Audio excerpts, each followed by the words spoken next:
silver dreams. Hope ran dry quicker than it seemed. Same old talk, same excuses. Another year of Raider blues. Vegas lights don't hide the scars. Fourth down prayers, broken hearts. We rode hard, we paid the price. Buried hope by week 9. Put it in the dirt, let the whistle blow.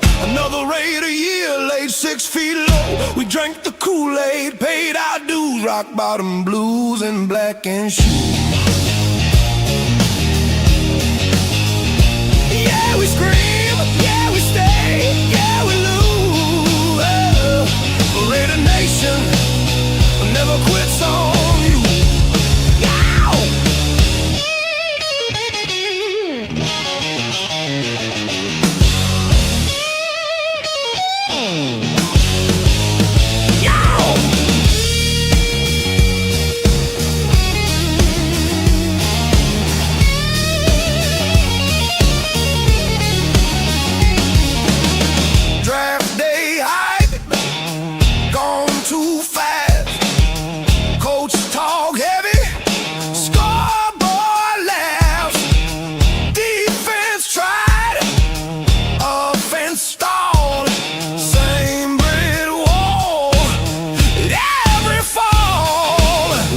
Watch from banners high while Sundays teach us how to sigh.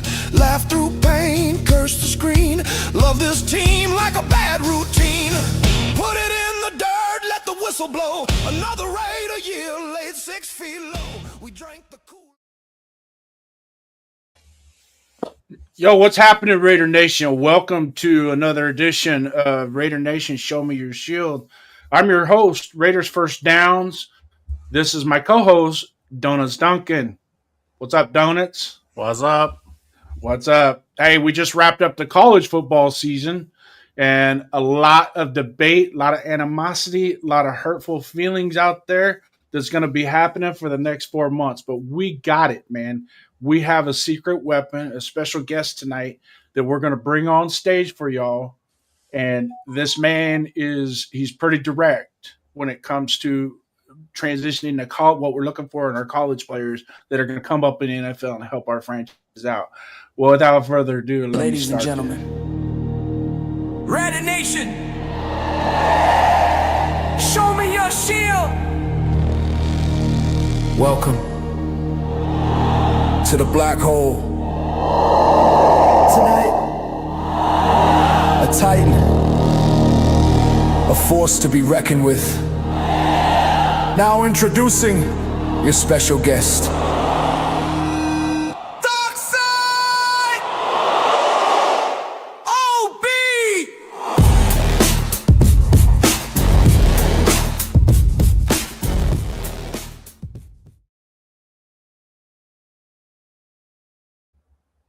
And there he is, our secret weapon, our Discord buddy. Dark Side, what's happening, man?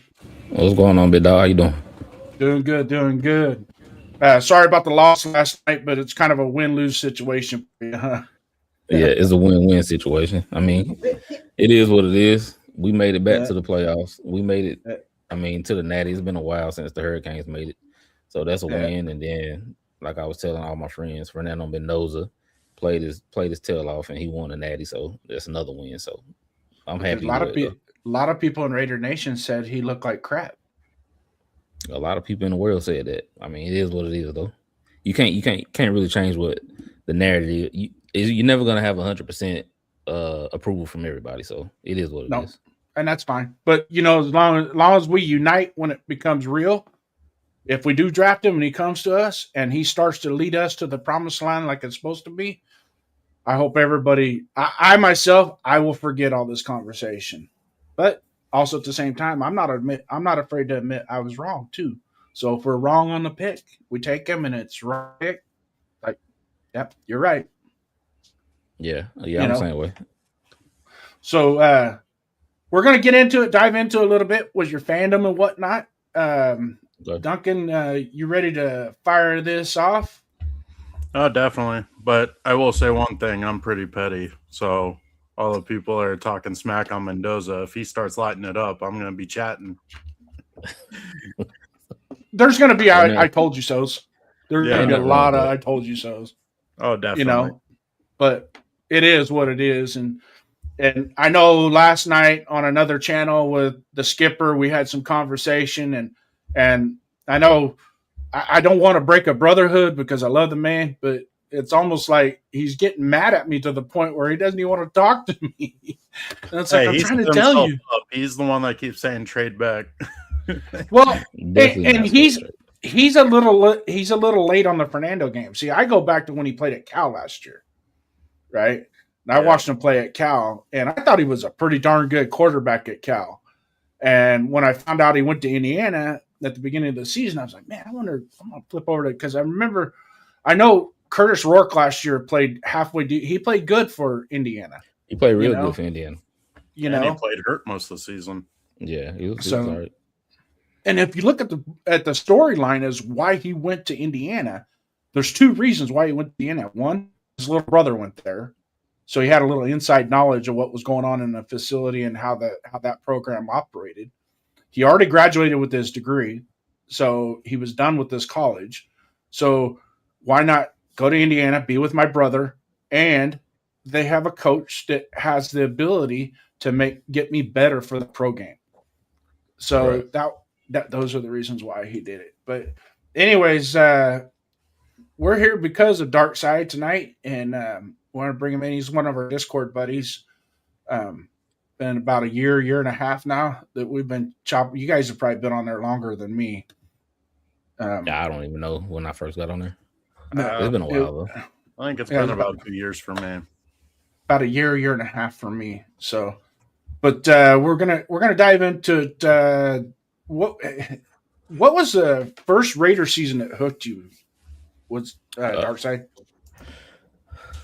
The year 2000. Telling my Okay. age, I'm already telling about his gray hair, but yeah, it's year 2000. Nah. I think that was the year before the Super Bowl or 2 years before Mhm. the Super Bowl. Mhm.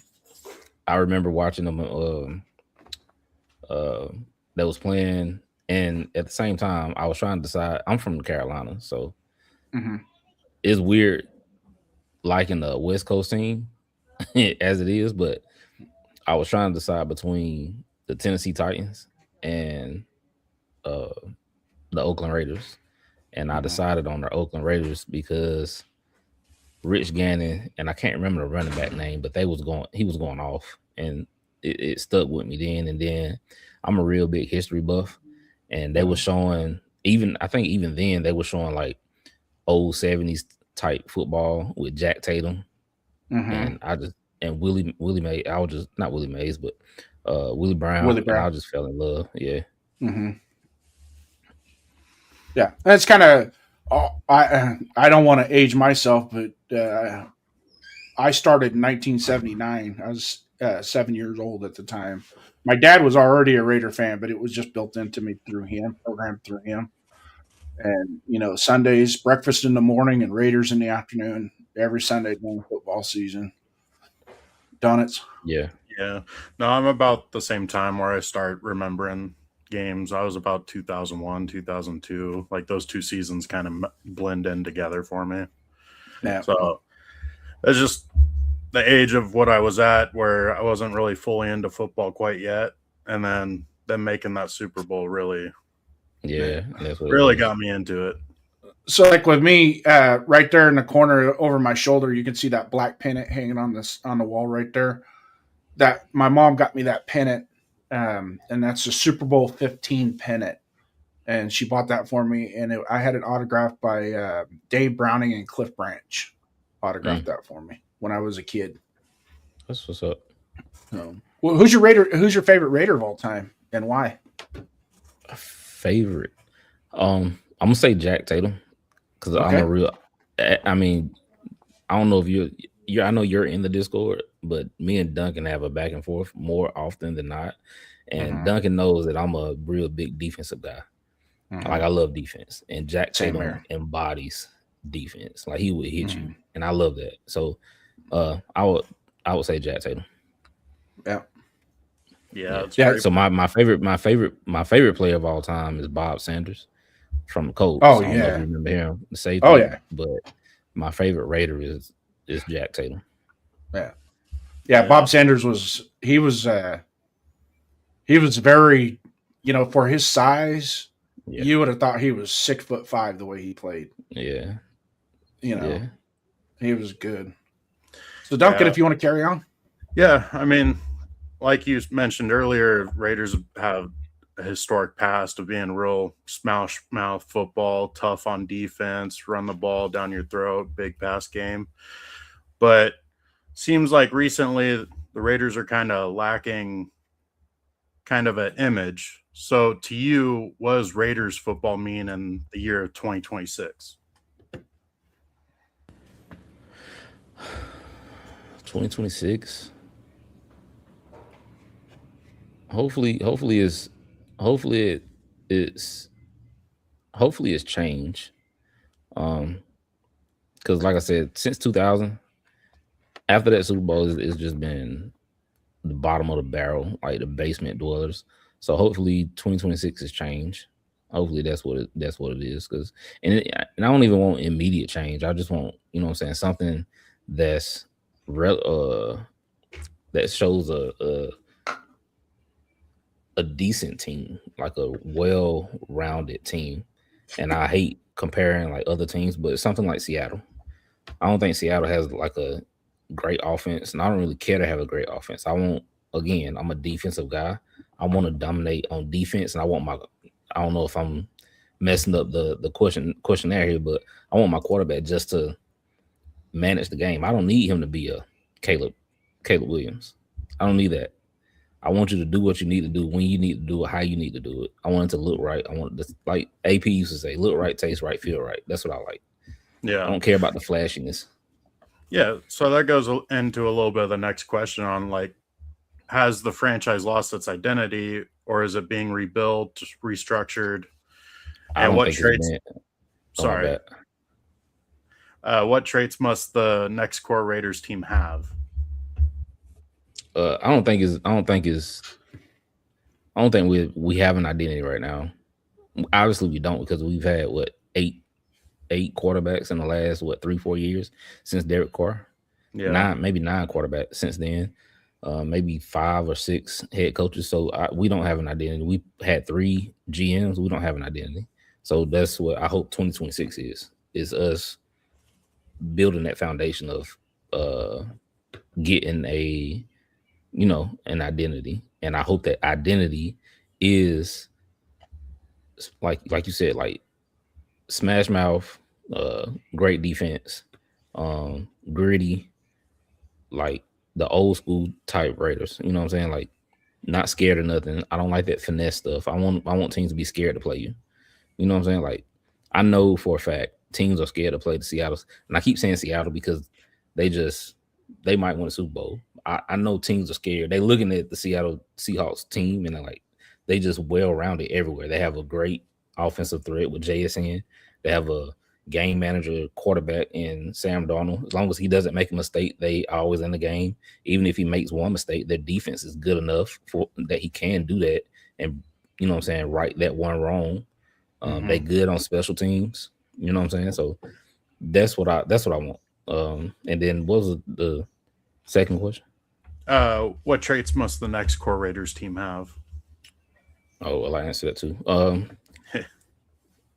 Physicality. And I want a team that's well disciplined. That's probably number one. Well disciplined. That's false starts, like, you know what I'm saying, it's penalties, and also doing your job right. Do your job at 100%. If you do your job, I don't know if I'm going off tangent again, but if you do your job well enough to where you want to make the Pro Bowl, you do your job. Don't try to do nothing else. Don't try to be superhero, but you do your job perfectly. Then the team will probably be good. You ain't got to go above and beyond and do 2 or 3 jobs. Just do your one job. You know what I'm saying? And then that's what I want the coach to preach. Do what you need to do. Don't worry about Max Crosby. Max Crosby, you don't worry about this defensive tackle. Defensive tackle, you don't worry about the linebacker. Quarterback, you don't worry about what the running back's supposed to do. I mean, you got to hold each other accountable, but once that ball is snapped, just do your job. Yeah, exactly. I mean, that goes to core values that you're even taught in Pee Wee football. Just a collective of 11 bodies doing their jobs, and success will happen because of it. Yeah. Yeah. And you have a military background too, Darkside, correct? Yes. Wasn't I it? do. I was in the Army. Wasn't that the same philosophy in the Army? 100%. 100%. And I also played football too. I played football at Tusculum College in Tennessee. So my DB coach, he preached the same thing. So yeah. Just do your job.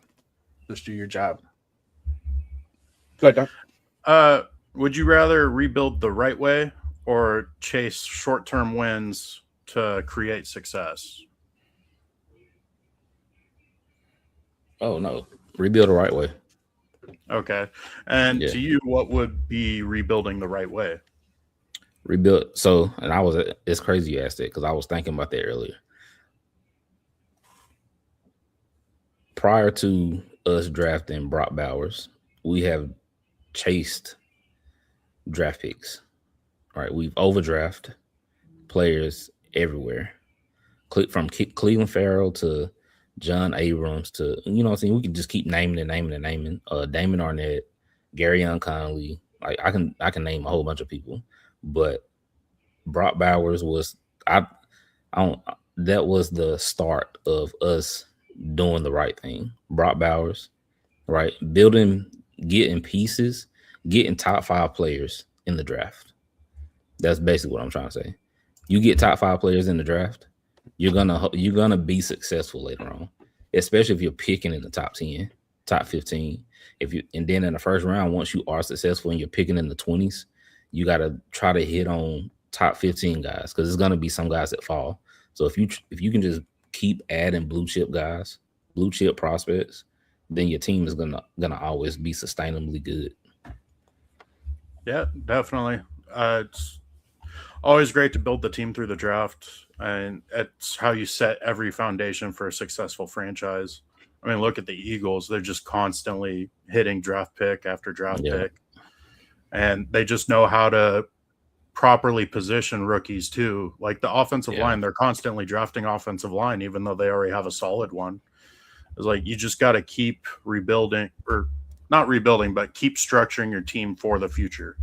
You got to replenish. I think that's a good word because I can't remember. Was it Darius Slay? They had Darius Slay who made the Pro Bowl and they still drafted 2 corners. I think we talked about that the other day. Yeah, Darius Slay made the Pro Bowl and they still drafted 2 corners, and Cooper DeJean and Quinyon Mitchell. Yeah, and they was able to get off of Darius Slay. And then even if, what was it, like 3 or 4 years back, they drafted a center even though they had Jason Kelce. Exactly, and he's taken over, and they haven't lost a step on the offensive line. Yep. You have any input to add to that, Jason? No, I think you guys nailed it right on the head. Is that you got to get the roster to a point where it becomes replenishment versus rebuild. You know, you start. I like to get to that point where we're just replenishing talent. We're not trying to rebuild talent. Yeah. And just like Darkside said, we started right during the Bowers draft. We're starting to get players that are blue chip caliber players in the right position instead of reaching for people and hoping they pan out. Yeah. And one of the things too is all the drafts that I've been watching over the years, a lot of your good GMs will stick and pick with best player available instead of trying to fill needs. Obviously, if a player falls to you and it fills a need, boom, that's a bonus. But in your first couple rounds, man, sticking with the best player available, it seems like it works, you know, for a lot of the good franchises, your Eagles, your Chiefs, Pittsburgh. Now, Pittsburgh has caught themselves in a quandary because they've never really addressed the quarterback situation. I think if that roster, if you just throw a quarterback in and a couple more pieces and coaching, that roster is actually pretty good. But hey, real quick before we go on to the next topic, I'm gonna give a shout out to the people in the chat here. Jack, thanks for coming in, brother. I know you were early. I don't know if you're still here or not, but thanks for coming in, brother. We appreciate it. Noe, we need Fernando Mendoza. We'll talk a little bit about Fernando Mendoza as we go through the program here. I'm sure that topic is going to be hot for the next 4.5 months, at least till April 23rd, right? Talk about him into nauseum. Yeah, to the point where I don't even want to talk about it no more. Dalton, I believe that's one of your guys right there. Salute, thanks for coming in. And then there's a couple kick spam ones. Jack, thanks for still being here, brother. And if you got any questions or anything, feel free. We're going to throw another topic up here, and we'll get to it, man. We're going to go into state of the roster. Position groups that need immediate help.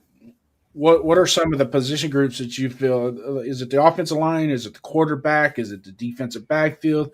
Which would you prioritize at the top of the draft at this point that would be immediate help? I mean, obviously, quarterback. We're not even going to discuss that, but and we're talking draft. Yeah. So I'll give you best case scenario. We go into free agency. We addressed some of our core needs that are obvious red flags. We get some of those red flags out of the way in free agency. Okay. And now we step into the draft and we got our draft board set the way we like it, and we could work off of it. In other words, we're not going to have to start drafting based on need. We can actually draft based on what's going to make the team better, period. Okay. I would say the trenches, and trenches, that's O-line and D-line and linebacker. Okay. And do O-line, you think D-line, linebacker. Knowing the talent that's coming out, and I'm sure you got a really good grasp of what the top 50 caliber prospects are, who's in the top 50 right now. Mm-hmm. And do you think if we take a quarterback at number one, which we have the number one pick, and boom, we're there, and we're like, okay, we need a franchise quarterback. You know it, I know it, and 95% of the Raider Nation knows we need a franchise quarterback. So we're going to take Fernando Mendoza, number one, and we're putting all of our chips in the basket that he's going to be our franchise quarterback to take us to the promised land. Now we're getting past pick 15, and we're between 15 and 50. And, obviously we can move up, we can move down. But where do you think we go from there in the draft? Or what would be the best case scenario? Again, it just depends on what happens in free agency. I think if we address the O-line in free agency, then I would definitely go D-line linebacker. I would go D, and it also depends on who our head coach. I mean, I know this is very vague, but it also depends on who our head coach is and who our coordinators are too, because it depends on, what I'm saying, what type of, like we was talking about earlier, the identity that we're gonna have, right? But if we address O-line in free agency, like we get a Braden Smith and let's say Elijah Vera Tucker, if we get those two guys in free agency, I think the O-line will be good until day 3. All right, we can get a Bo Stevens out of Iowa on day 3, like in the 4th round, 5th round, or their center. I like all 3 of the Iowa guys. Their center is I think it's Landon Jones or something like that. He's real good. He's nasty. He reminds me of JPJ. You can get him, stick him at center, or just let him learn behind somebody. If you get a Tyler Linderbaum or something, right? What about a Jake Slaughter, Florida? I know that's Duncan's guy. Yeah, I like Jake Slaughter though. You like Jake Slaughter, Duncan? Yeah, there's 3 centers I really like, and yeah, all 3 of them I like too. I really like Jones in Iowa. It really shocks me that he's farther down on the talent spread. I really figured him to be a top 25, top 35 type prospect. NFL, even though he's a center, in love with their athletic linemen right now. They're okay with undersized guys because they want them to be able to move in their zone blocking schemes. The power guys are kind of taking a back seat right now, but it seems like the teams that can run the ball with some power are usually the ones that are finding more success towards the end of the season. So I don't understand this love for the undersized finesse linemen. Which I hate that finesse stuff. That being said, I'm a big fan of Connor Liu, and he is more of a finesse lineman. But I like Slaughter. He's bigger, and then Jones, like you said, another great talent at center. And the weird thing is Logan Jones. I just looked at my spreadsheet. Logan Jones, he's 6'3", 295 pounds. I don't know if that's like accurate to this day, but I guess on Iowa's website, he was 6'3", 295 pounds, which is very, very light, under 300.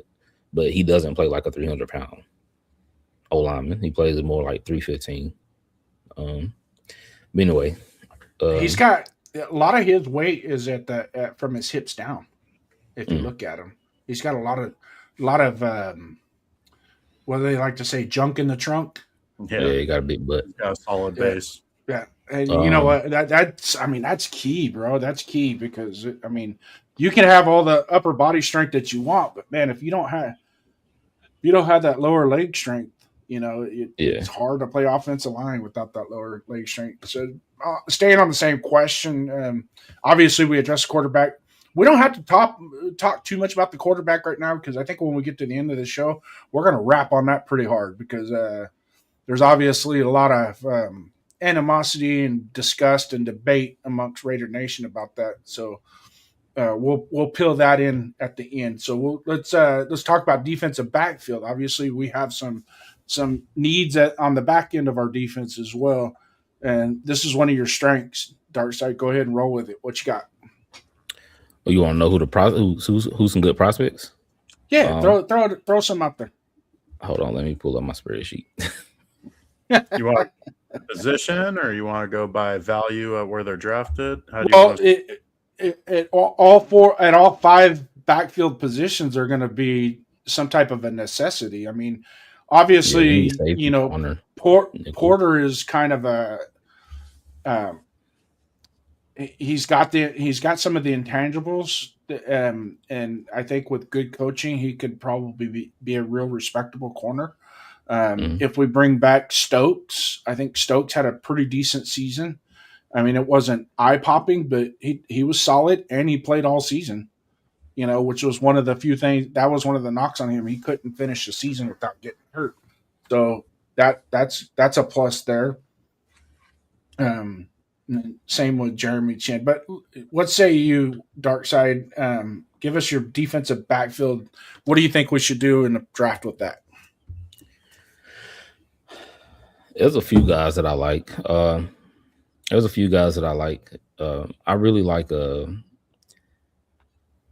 Keontae Scott. I think we need to hit on physical corners, because when I say physical corners, I still want you to cover, but I want you to be able to tackle, because Sean McVay, like when you make it to the playoffs, those offensive guys, they're scheming up to where they don't want the linebackers to make the tackle. They want the outside corner to make the tackle. So they're going to crack back on the safety or that outside linebacker or that defensive end and have that corner on the island. And are you going to tackle? Are you going to be willing to tackle Jahmyr Gibbs or a James Cook? Or are you just going to not flop, but just flail your arms out? So I want guys that can tackle. And the guys that I like is Keontae Scott out of Miami. He's a really good tackler. Yep. Julian Neal out of Arkansas. He's pretty big too. He's like 6'2", 210. He's a solid tackler, but he doesn't have like that long speed.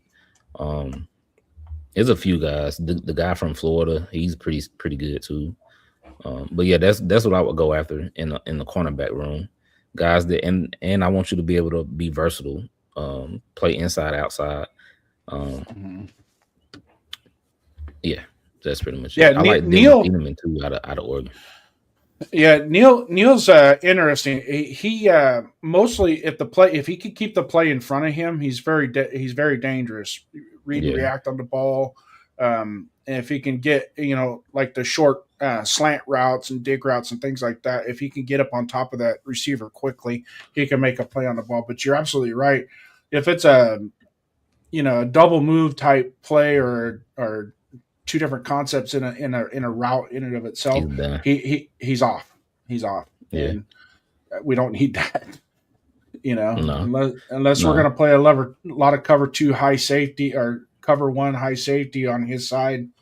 But see, which that's you don't another wanna reason do. why I know we're not talking about coaches, but that's another reason why I want to a guy like Chris Shula or Jesse Mentor, because they don't leave their corners on the island too often. Mm-mm. There's always going to be like a 2 shell, like an umbrella, basically. So the corners have help, and not just on the inside with the safeties and the linebackers, but also on the outside with the out of bounds line, right? So that's why you get the guys like a Tarheeb Steele, who's becoming like a well-known name, even though I don't think he's that good. He's just in a real good scheme for him. Yeah. Next question. Hey, what are some hidden strengths that some of the fans are overlooking? And it kind of goes into look at it from this standpoint. Who do you think stays and who should go? And don't play favorites. If you have a favorite player, but yet he needs to go, just let it rip. So can you reword it? Say it again. So if somebody on the team, currently on the team, with hidden strengths that fans are overlooking, and if you want to throw some names out of people that they need to go or they need to stay, but don't show favoritism just because you like the guy or what university he came from. That's a good question. Somebody on the team. I feel like it's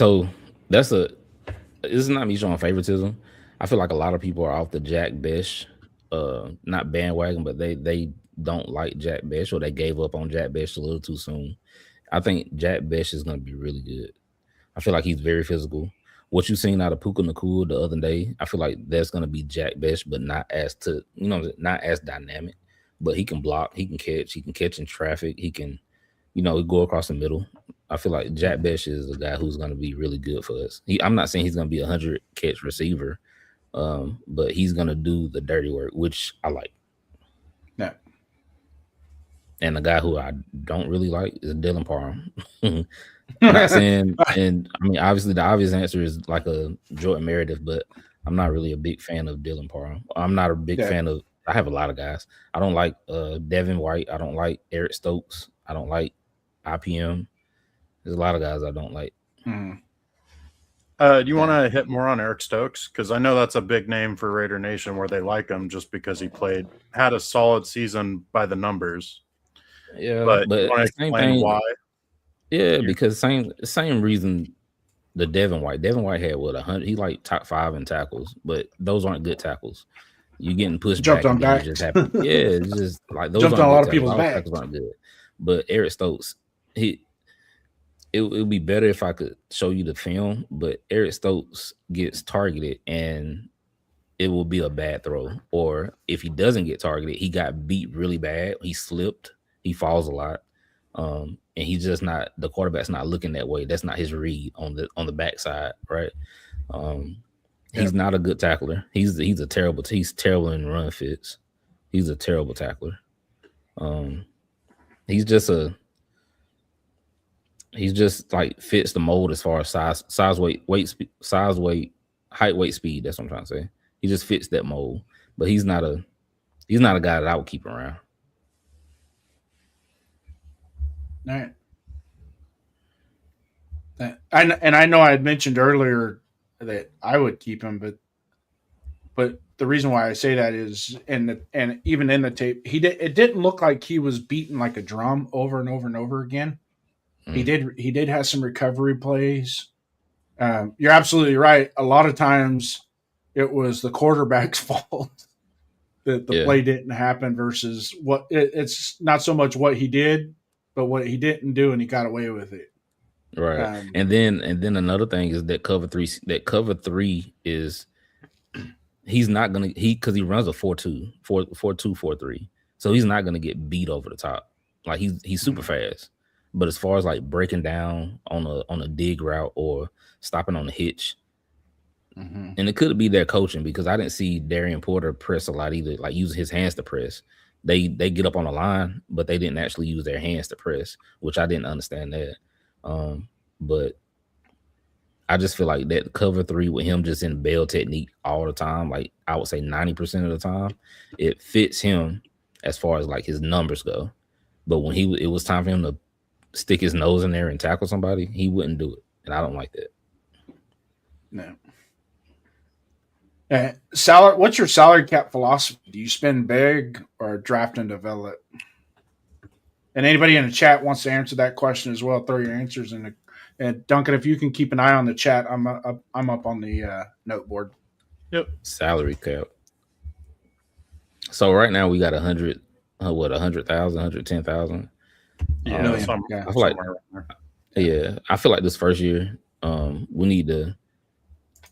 I don't think we should get any guys that's over the age of 27, 28 at the latest, right? So they can be here in 3 years when we're actually hunting the Super Bowl, and we're not trying to, get other guys to come in and replace them.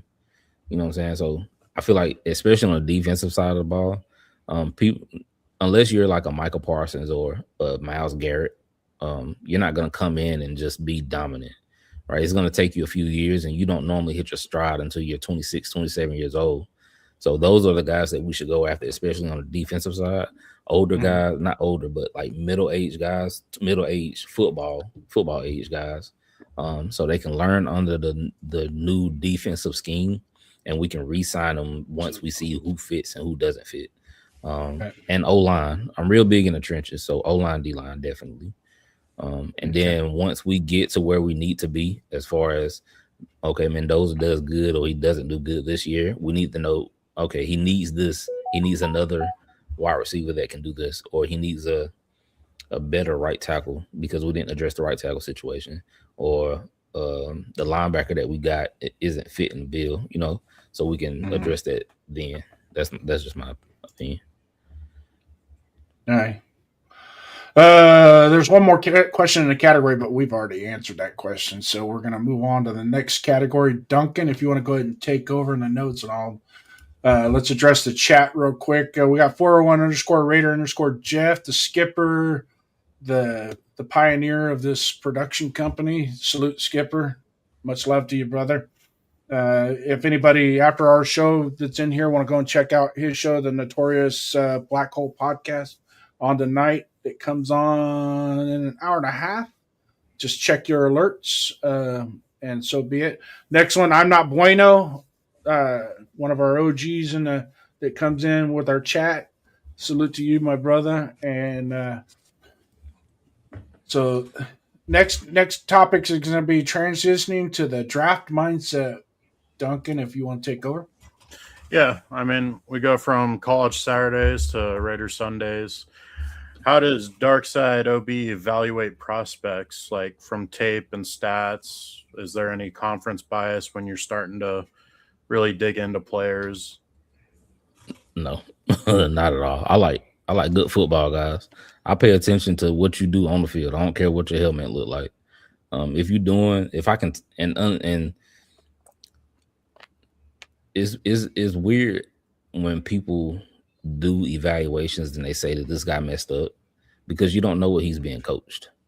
You don't know what he's being told on this actual, you know what I'm saying? When you see this route, when you see this formation, we want you to do this. So you might think he messed up, but he's doing his job how he's coached to do it. You know what I'm saying? So, but when you're in a one-on-one situation, I'm just talking like corners here, but if you're in like a one-on-one situation, is you versus him, and you're sticky, right? As far as coverage wise, that stands out to me. Like the Quinyon Mitchell, I love Quinyon Mitchell. Yeah, he was at Toledo, and he was the best player on his team. Like I was telling y'all the other day.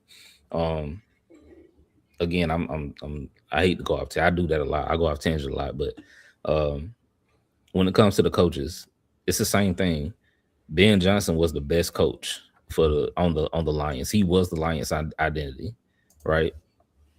When it comes to guys on Toledo, if you're not the best player on your team, why are we even evaluating you? At you know what I'm saying? You got to be at least top 3 on your team. You got to stick out. You know what I'm saying? Like the game the other night, Miami versus Indiana. Ahmad Moten stuck out to me. Number 99, he was dominating the trenches. He was beating Indiana's O line up all night. And Messidor too. Messidor. The only knock Messidor is going to have, he's 25. That's his only knock. He's 25, but I don't care about that. He flashes more than Bane. I think he flashes more than Bane. I really do. I like Bane, don't get me wrong, but it seems like every time I watch Miami play, it's like number 3 is. It almost seems like he's dirty in the pocket up more than anybody else. Yeah. But and like a D'Angelo Pons is, like I told you, he's 5'8", 85 pounds, but he's clearly the best DB or probably the best defender that they have on the defensive side of the ball in Indiana. So you're on a national championship team and you're the best guy they have on that side of the ball. I love that. Now, when it comes to like probably lesser known guys, but still guys that are the best on their team, like how do you come about finding them? YouTube and Twitter. Scouring YouTube and Twitter. So that's basically it. Name pops up and then people are commenting on how good that player is, so then it piques your interest kind of thing. Yeah, so I mean, it's that, and let's say if I go like if I'm just bored one day, because I do real estate, so I have a lot of free time. I have a lot of free time. So if I'm on YouTube and I'm just scrolling and I just want to look at some good 101s, right? Some DB drills. I do that. I go on TikTok and look at, like a South Carolina State. I look at South Carolina State, just highlights, right? That's basically what it is too. So during college season, I look at a lot of highlights and I'm like, oh, okay, he did good. Let me go look at his tape. Let me go look at last game and see if he did the exact same thing. Okay, he did pretty good. I need to keep an eye on him. I write his name down, and that's basically how I do it. Now, how do you do it, Duncan? I mean, kind of the same thing where I start looking at highlights and stuff, and then when a player catches my eye, I start going back and looking at their actual film. Stats also kind of an indicator on players that I want to go see. Like if somebody's stats are popping off the charts, then I want to go see them. I don't want to rely on those stats, but those stats can kind of send me in directions. Yeah. That's how I got it. That's how I got wind of because again, I'm on the East Coast, so I don't get to catch a lot of USC games, but that's how I got wind of Jaden Mayavi, whatever his name is. Mayavi, yeah. He was like top 3 on week 8 and quarterback and on PFF, whatever the quarterback stat is. He was top 3. It was him, Brendan Sorsby, and somebody else. I was like, okay. Yeah, I'm out on the West Coast in California, and usually on Saturday nights at 7:00 at night, you got Cal football, you got Washington, Oregon State, those, UCLA, USC, Oklahoma State. We get those games at night on Saturdays out here on the West Coast, and like last year, watching Cal, and I just so happened, I'm like, Cal's playing Miami. What the hell are they doing playing Miami? Oh, that's right, they're in the ACC now. Okay, and I started watching the game, and I'm seeing this quarterback, and I'm like, he looks pretty good, and then and it's like, oh, yeah, he can run. And that one play where he broke Bane's ankles on the outside and got upfield for 15 yards, I was like, okay. And then when this year started, I didn't even know he had gone to Indiana because I don't pay attention to the transfer portal. Usually, what I do is I pull up I'll pull up ESPN at the beginning of the season and the preseason when they first start playing. I'll pull up ESPN's top prospects and start looking at them and going, okay, I'm going to watch. I'm going to watch Tulane, or I'm going to watch Oklahoma or Alabama. Alabama, Georgia, those are SEC teams.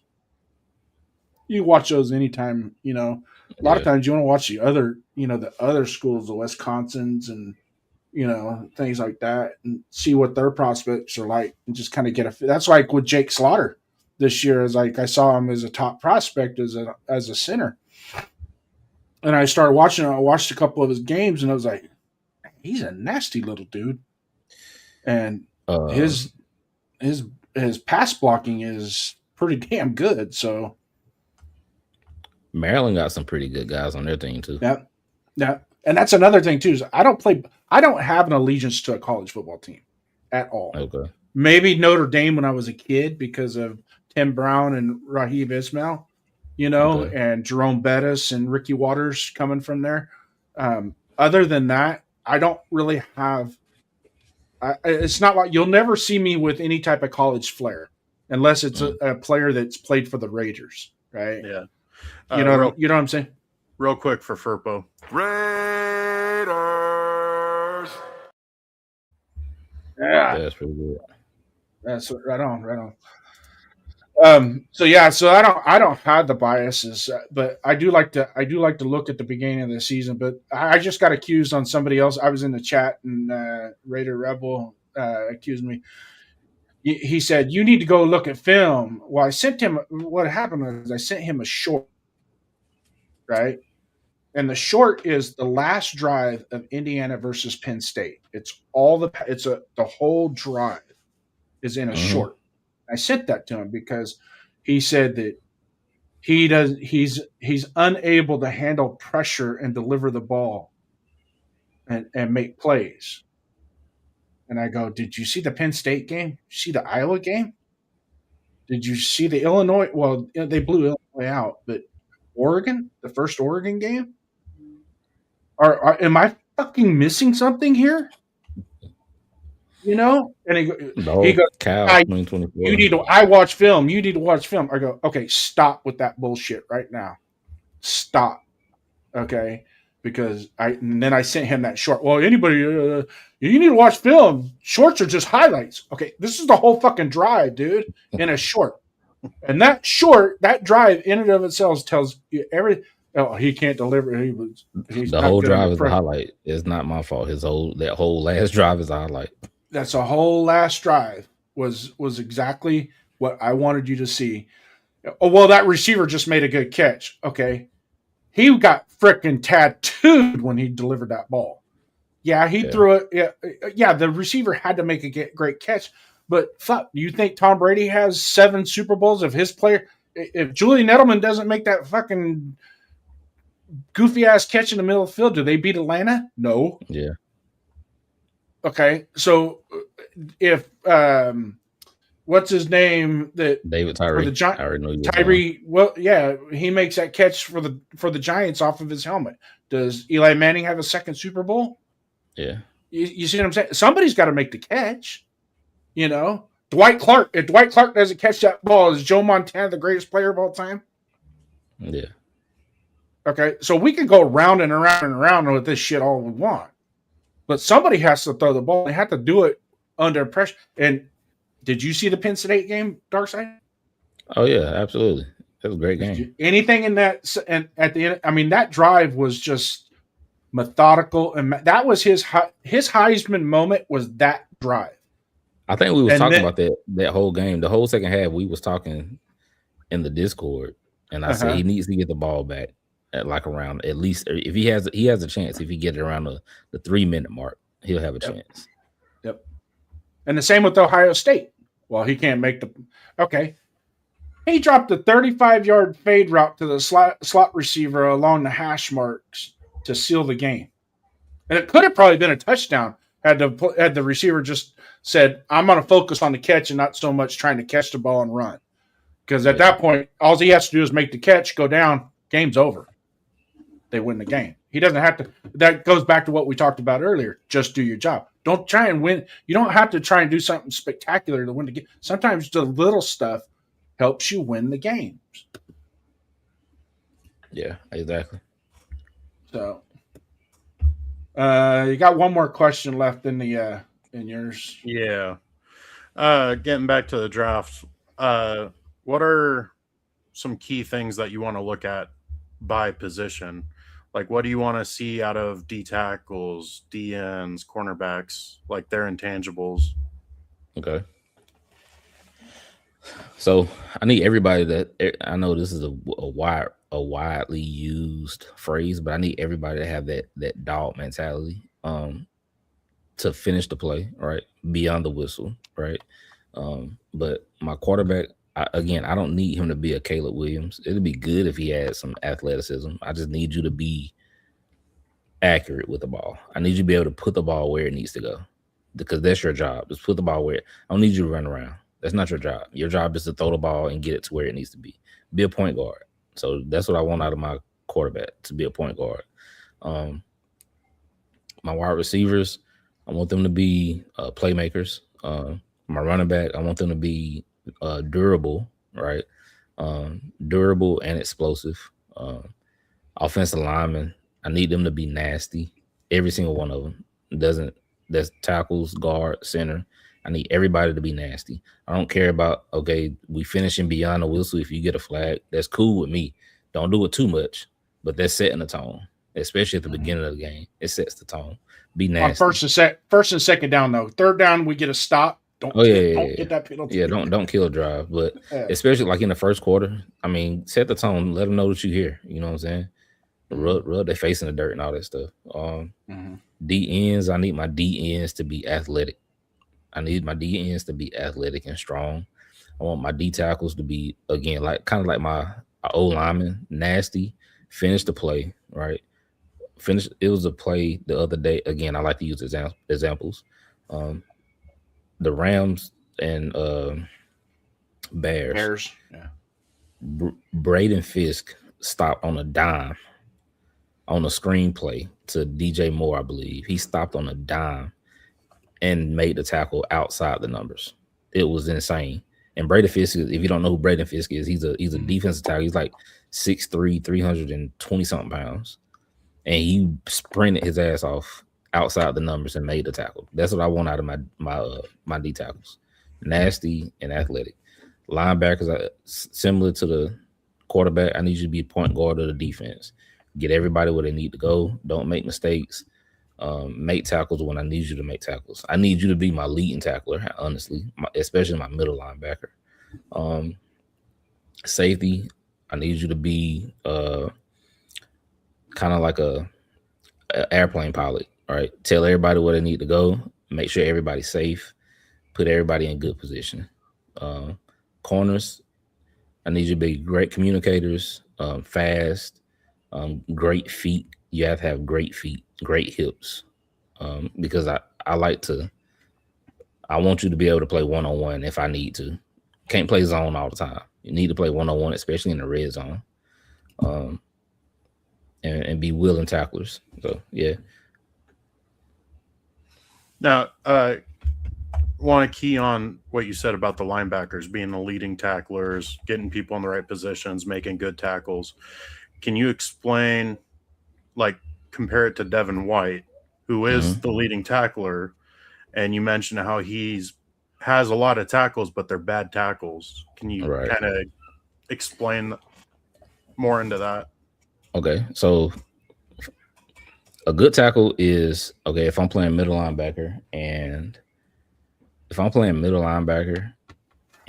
a run play, like it's a dive in the A gap, I take on with the correct shoulder, I take on the fullback, right? I take on the fullback and I make the tackle at the line of scrimmage or the play is net 1 yard, 2 yards. I'll take that. That's a good play because you have to take on the block and then you had to make the tackle. That's a good play. In Devin White's case, he's getting pushed back. He's getting pushed back 4 or 5 yards, and then he's making a tackle. And instead of it being 2nd and 7, 2nd and 8, now it's 2nd and 3, 2nd and 4. But he gets credit for that tackle, and that's not a good tackle. Even on stretch plays, if he's supposed to hit a gap, right? If he's supposed to cut inside the tackles, like if the play is going to the defense's right and he's supposed to cut inside the tackle's left hip, he doesn't do that. He gets blocked back. He's get pushed, and then he just spins right and then makes the tackle. And now again, it's still 2nd and 4 instead of it being 2nd and 8. You know what I'm saying? So that's a bad tackle to me. I think a perfect example of that was the game Max Crosby was yelling at him multiple times. At the 5-yard line, exactly. Yeah. Jason, you want to move on to the next segment? Yeah, next segment, trenches win championships. I don't think any of these questions are going to come as a surprise to you. We kind of already went over the offensive line prospects. Those who are on the radar, those who are flying under the radar and whatnot. So one of the things that I've noticed is, and a lot of people are missing this, is there is good quality defensive line depth in this draft. I mean, just the 3 guys coming out of Texas Tech. You know, I mean, just those 3 guys alone are legitimate prospects. You know, I kind of like Zion Young, but I think he's going to be more of a 3 technique, even though he thinks he's an outside. He's the next up and coming Von Miller. He's not. I think he'd be a good 3 technique. But if we were to draft Tyree Wilson again, we would take him in the 4th round. Wouldn't you take him in the 4th round for what he can do? Tyree? Yeah, Tyree Wilson. I'll take him in the 4th. He wouldn't. Would 4th rounders get what, 3 years? He wouldn't be on the team this year. Yeah. But I mean, somebody like that, a prospect like that, I'd take him in the 4th round. And if he develops, and becomes a cornerstone of your interior defensive line, why not? Right? Yeah. So what's your take on the defensive line depth in college football and the prospects that will be in the draft?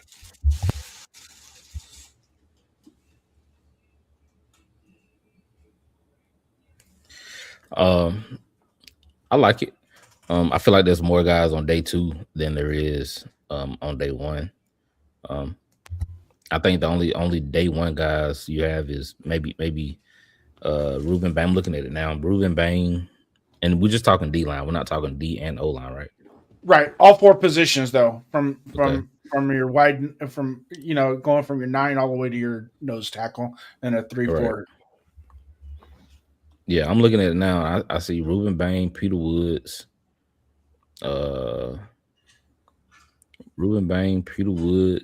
David Bailey. I think Cassius Howell might slip in there. That's pretty much it. I think Caden McDonald out of Ohio State. I think he'll go in the 1st round. Thank you. So that's Christian Miller, I like him. He's out of Georgia. He's pretty good too. Yeah. But I think you can get some guys on day 2, especially day 2, 2nd round and 3rd round. There's gonna be some guys on 2nd and 3rd round, especially like I spoke about earlier, Ahmad Moten. I think he's slated to go in the 4th round, which is crazy. If you watch that game he was dominant, man.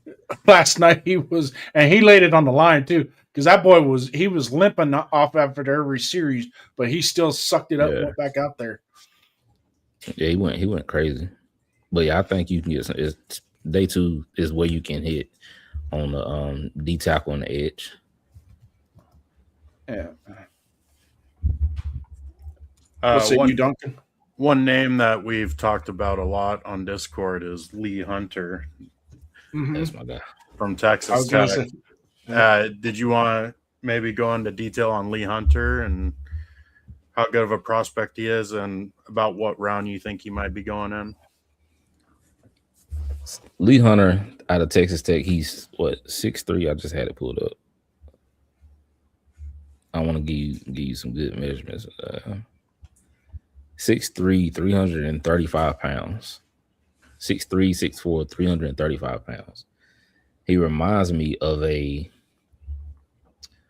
taller Vince Wilfork.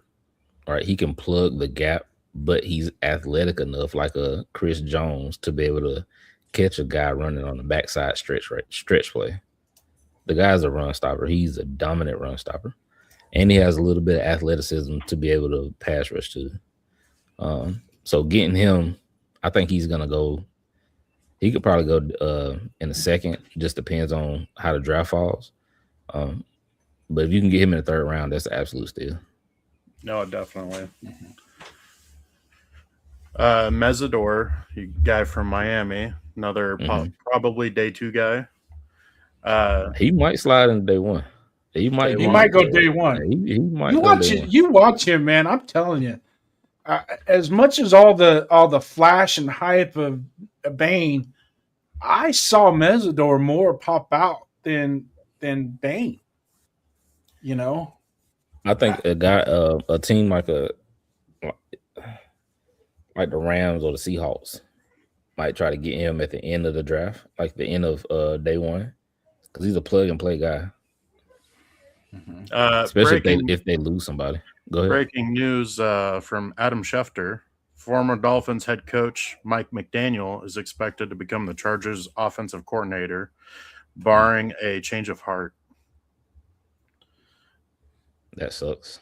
Yeah. That's bad for us. Very bad. That's real bad.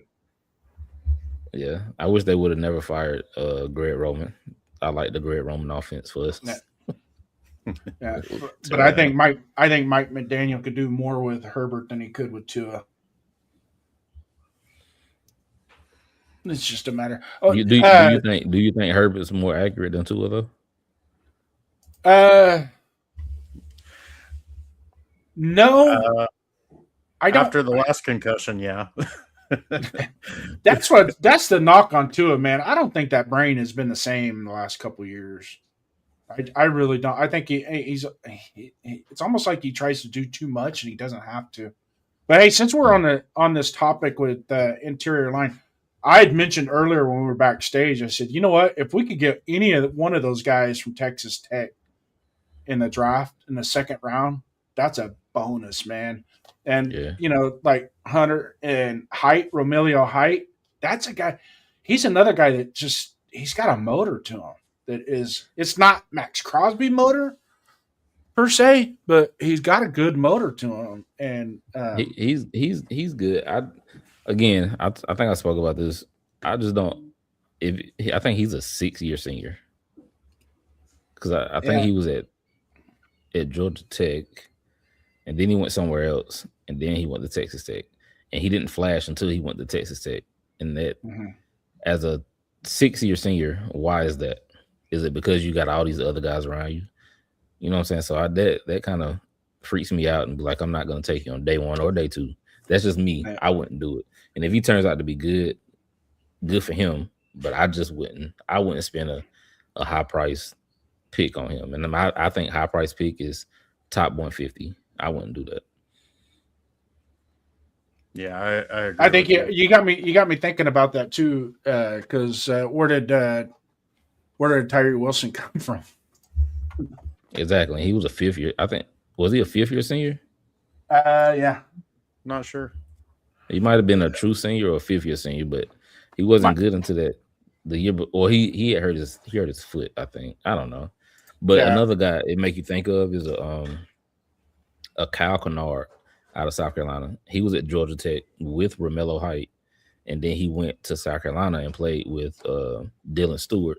And that's when he became good because he's playing with another dominant defensive end. Mm-hmm. And that's the only reason why you're good. And the South Carolina's defense was really good that year too. And that's the only reason why he flashed. So you think maybe prospects from Texas Tech could end up being fool's gold in the NFL?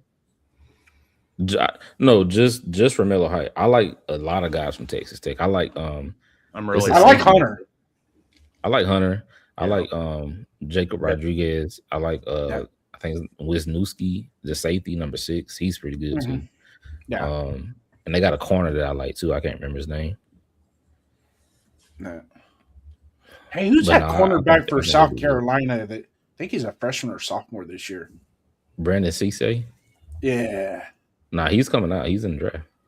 Oh, is he? Yeah. I like him.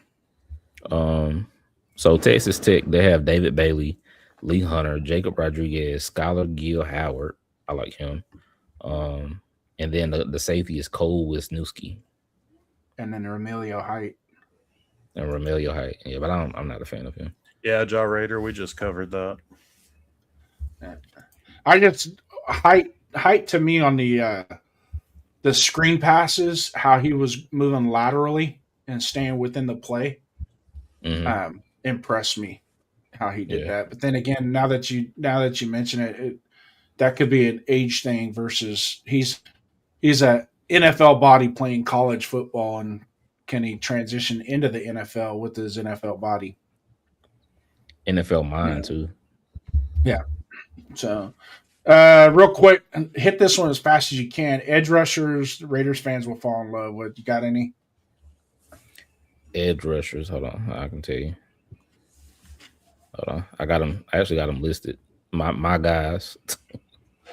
Hold on. DN edge. I have. I'm not gonna go day one because obviously we're not getting a guy on day one. Gabe Jacobs out of Illinois. He's an intriguing guy. Joshua Joseph out of Tennessee. He's a guy. Derek Moore out of Michigan. Caden Curry out of Ohio State. That's a good name. He's a 1-year starter at Ohio State, but he was dumb. He was really good. And Malachi Lawrence out of UCF. Yeah, those are guys I say.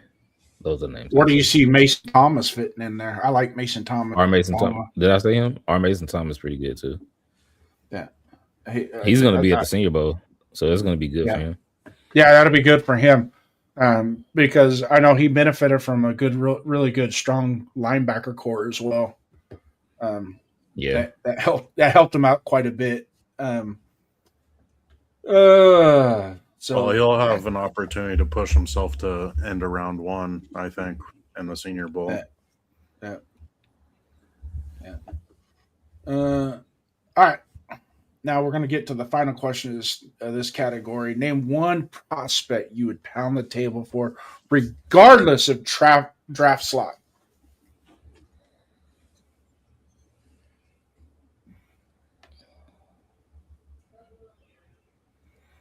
Now think outside the box a little bit. It doesn't matter the position. It doesn't matter. It's just this is the guy. There's the only kicker one from right Ole answer. Miss. No, I'm just playing. There's The only one kicker right from Ole answer Miss. from Jason. Yep, only one right answer from me. Really? Yeah. Oh yeah, I wasn't gonna go a first round guy. I love Caleb Downs too, but I was gonna try somebody that's like day 2, day 3. Yeah. Let me think. Give me 3 seconds, because I got a couple guys I'm thinking of. I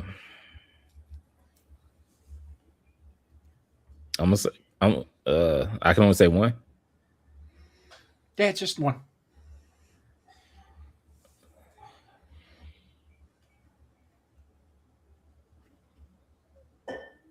I'm gonna go D'Angelo Pons. D'Angelo Pons is a baller. He's a football player. Yeah. He's a football player. He's small, but he's a football player. He's aggressive too. Yeah. He tackles. He's fast. He's sticky. He's a football player. A lot of people are hung up on his height, but really, in all honesty, I think he's a better version of Meek Robertson. For sure. I don't know if you remember this guy from Denver Broncos, Darren Williams, number 27 for the Denver Broncos. He got shot in a club, like in 2007 or 8. He had a saying, and I used it when I played football. If God would have made me 6'1", it wouldn't be fair for everybody else.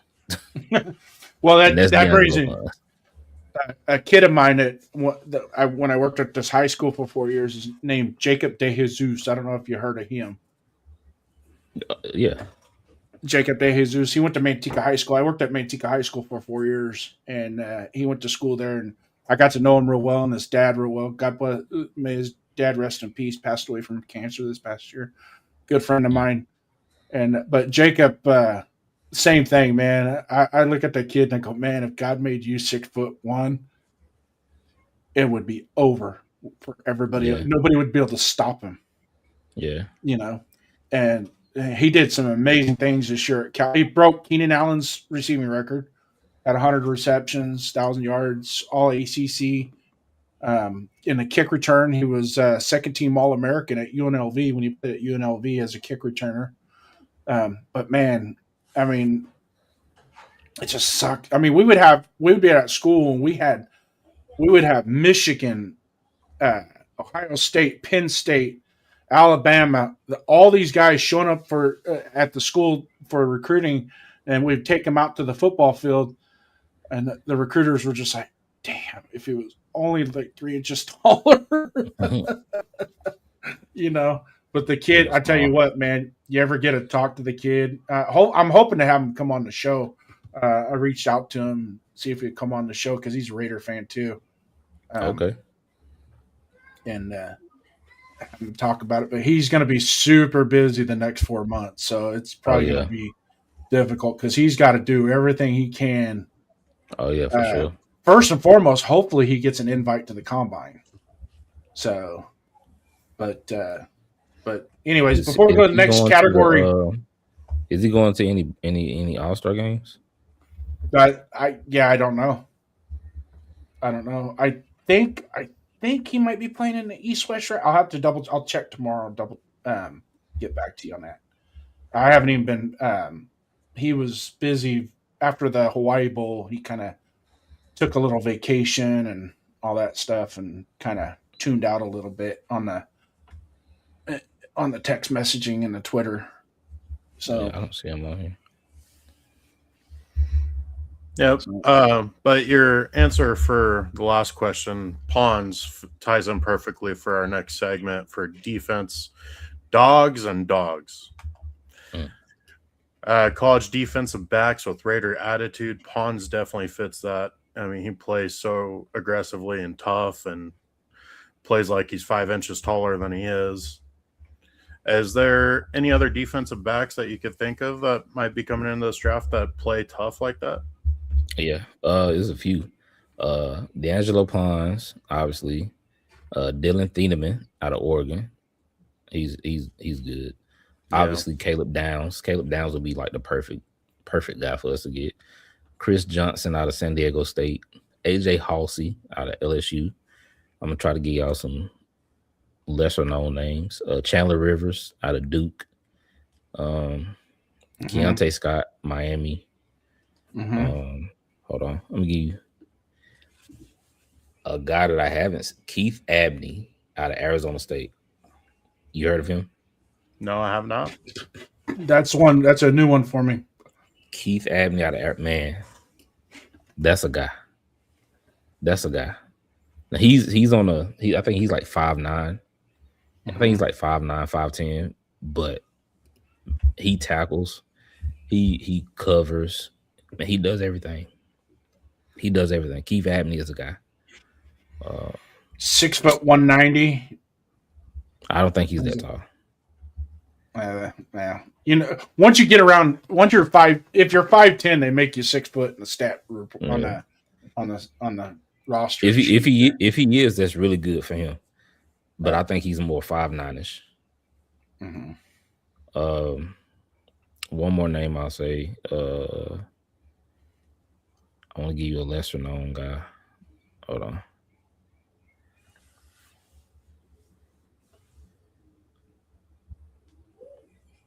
I had him. I just looked at it. Did I say Chandler Rivers? Yes. Yeah, from Duke. Yeah. Okay, that's what I was gonna say. Okay. Oh, Genesis Smith, out of Arizona. He's a safety out of Arizona. He's pretty good too. He has some things he needs to work on, but he's a day 3 guy that you can get and like sit behind a vet, and in 2 years he'll be a starter. Man.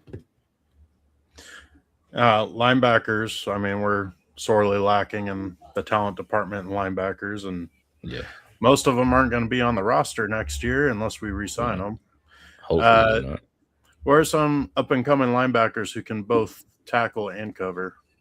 Okay. Sonny Styles. The top 3 are CJ Allen, Sonny Styles, and Anthony Hill Jr. Torian York is 5'11", but if you pay attention to the Seattle Seahawks defense, Torian York is Drake Thomas, a better version of Drake Thomas. And I watched Drake Thomas coming out of North Carolina State. He was pretty good. Torian York is better than him. Josiah Trotter out of Missouri. Thank you. Jeremiah Trotter's son.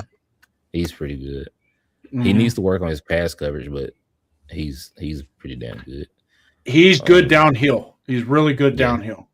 But you're right. Dropping back and covering a second or a third, he struggles with that. Honestly, man, I'm looking at this list and it's a lot of guys. Torian York, Josiah Trotter, Lander Barton, Raylan Wilson out of Georgia, Jacob Rodriguez, Jayshawn Barham, Aiden Fisher. Fisher's a guy. Kyle Lewis out of Pittsburgh. He's small. And Justin Jefferson out of Alabama. There's some guys. Owen Heineke out of Oklahoma. That's the one I want. I want him not so much for his talent or ability, but he's a quarterback he would make a great quarterback of the defense. He's a Green Dodger. He's a Green Dodder. Yeah, he's going to be at the East West Shrine Bowl. Okay. Yeah. I think Fisher fits that. Also, a Green Dot guy. He was the commander in chief of that Indiana defense. Yeah. Though Miami did take advantage of him a little bit. They were kind of playing off of him when they were able to get some drives going. Fisher got caught out of place because he was trying to be a little too aggressive. And it goes back to do your job. Yep. Yeah. Is there any good turnover creators, like guys who are just ball hawks who just somehow, some way they always seem to find that ball? Keith Abney. Keith Abney is a guy. AJ Halsey. Those are the only two guys I can think of off the top of my head. Is Keith Abney and AJ Halsey out of LSU. Brandon Cisse, he's from South Carolina. He didn't have a lot of interceptions, I don't think, but he's very long. He's very, very, very long. He reminds me of Antonio Cromartie. You know what I like about Cisse was his man-to-man coverage on the deep routes and how disciplined he was and staying hip to hip and not using his hands to he literally would turn and run and be hip to hip with the receiver and only have to tap him with his hand to index him. He didn't have to do have to arm bar him or anything like that. And then as the play would develop and go into the end zone, he had great ball concepts too whenever it was a long throw. So I really like him. But anyways, go ahead. Chris Johnson too. But go ahead. Now, on who fits the silver and black mentality more, like who would fit our team better, like what we want to see out of our players, would you draft more of an attitude or a more well-polished player?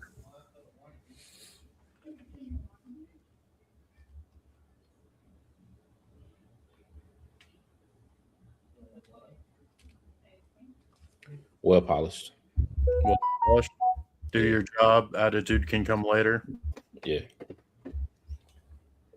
I want you to do what I tell you to do, when I tell you to do it, how I tell you to do it, why I tell you to do it. I don't want you to go off and do your own thing on this one play, and now they see something on film, and then they be able to, you know what I'm saying? It reminds me of a corner that we didn't re-sign after this during this last offseason. AP's guy.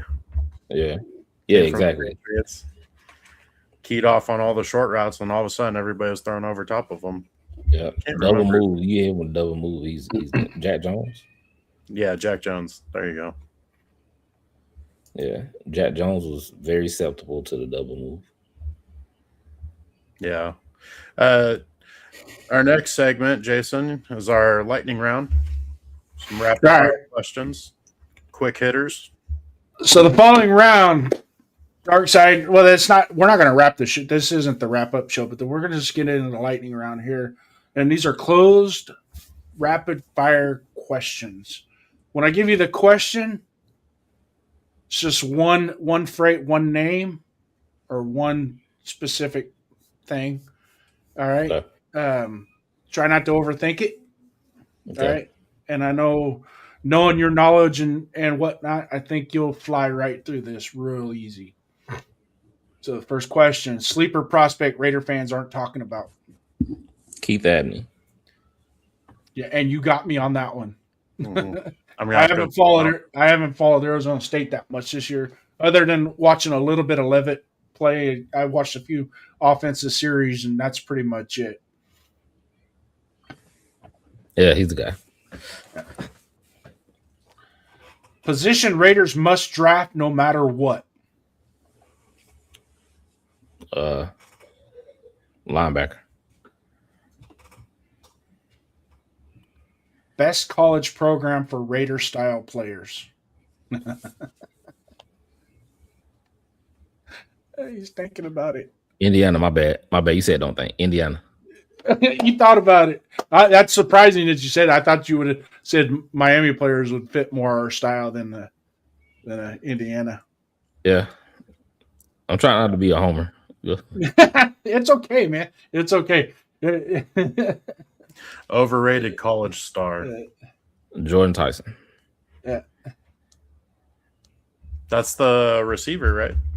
From Arizona State. Yeah. Yeah. Why is he overrated? He's good. He just always hurt. He was hurt this year. He was hurt last year. That's the reason why That's the reason why Cam Scatterboo and Arizona State didn't win, because he was hurt in the CFP. He's just always hurt. He's good again. What about Chris Bell from Louisville? I like Chris Bell. He's hurt too. He always hurt. Did you see that play where he pulled his hamstring and still outran the secondary? Yeah.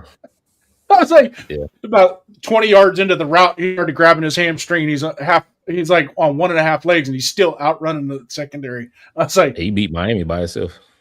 Yeah, he's a game. I have a feeling he's got Darren Waller hamstrings, because that wasn't the only game that he pulled his hamstring. About 3 or 4 games later, he did the same thing on an in route, and he went to turn up field, and it was like 3 or 4 steps in. It was like, oh, and then he went down. I was like, oh, man, that was gonna. He only had one guy to beat. He would have beat that guy. Yeah, I also say overrated. I also say Arvell Reese if he plays off-ball linebacker. I could see that. So we're gonna kind of dive into this a little bit more. I'm on the Fernando train, but I've been on the Fernando train for a while. I'm not going to take that you don't know what you're talking about, because I call bullshit. Been watching this kid for 2 years now. Okay. Mm-hmm.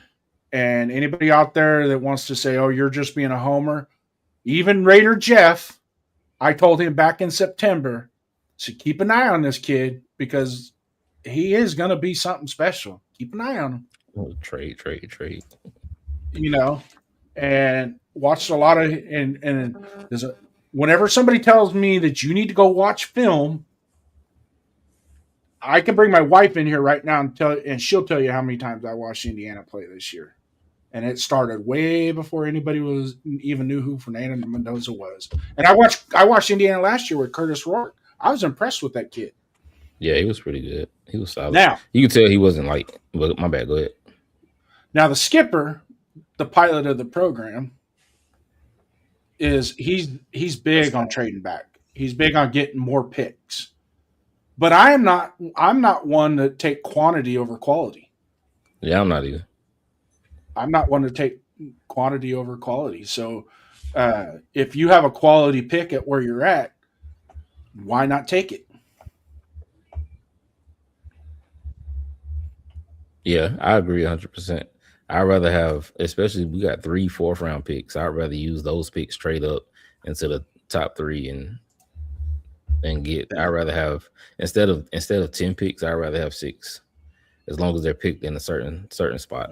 You know what I'm saying? Because your percentage on hitting on those picks are higher if you draft them higher, because you're getting better prospects, obviously. Yeah. Now that flips over to the other side is to if we trade back, and my take on it is if you're going to trade back, got to have a plan, right? Mhm.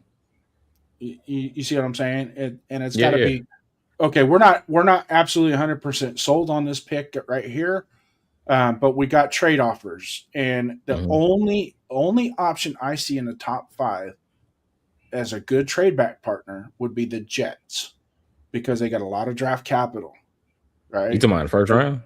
Yeah, for that first pick. I don't want. Okay, just so we know, I don't want to not draft Fernando Mendoza, right? Okay. I don't. But if we do, you got to have that but, right? Everybody likes a but every now and then, right? Yeah. If we do, the only team I would do would be trade with is the Jets, and I want a trade package exactly what the Bears and the Panthers had 2 years ago, and that's going to be 3 top 50 picks, maybe even a 4th round.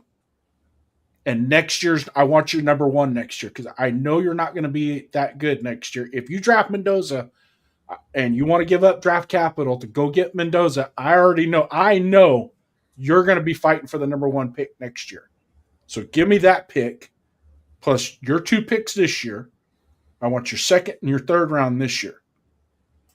Unless you go, well, what if we give you Garrett Wilson? Okay.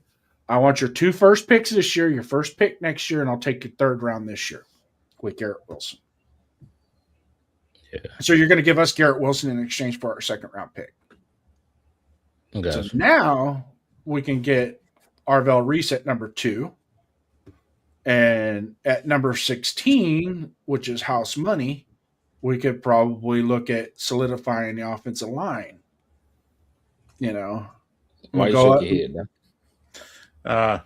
I would rather take Downs than Reese. And then if we're going for an edge player, there's 2 other guys I'd rather have. But it's preference for me. But, I mean, Jason's point is... I'm trying not to be a homer, dude. Get your talent. Well, every time I say Downs, people freaking yell at me for it. He's the best player in the draft. But so I would personally if we're trading back, you take Caleb Downs. He has to be one of those guys. And then around 16, if he's still there, you're getting Bailey from Tech. Yeah. Pair him up across from Max. Oh my God. Yeah. Quarterbacks are going to have 2 seconds, period, to throw the ball. Otherwise, they're taking a sack. And Caleb Downs right now, you put Caleb Downs in that secondary, he right now will make Porter and Stokes that much better. Yeah.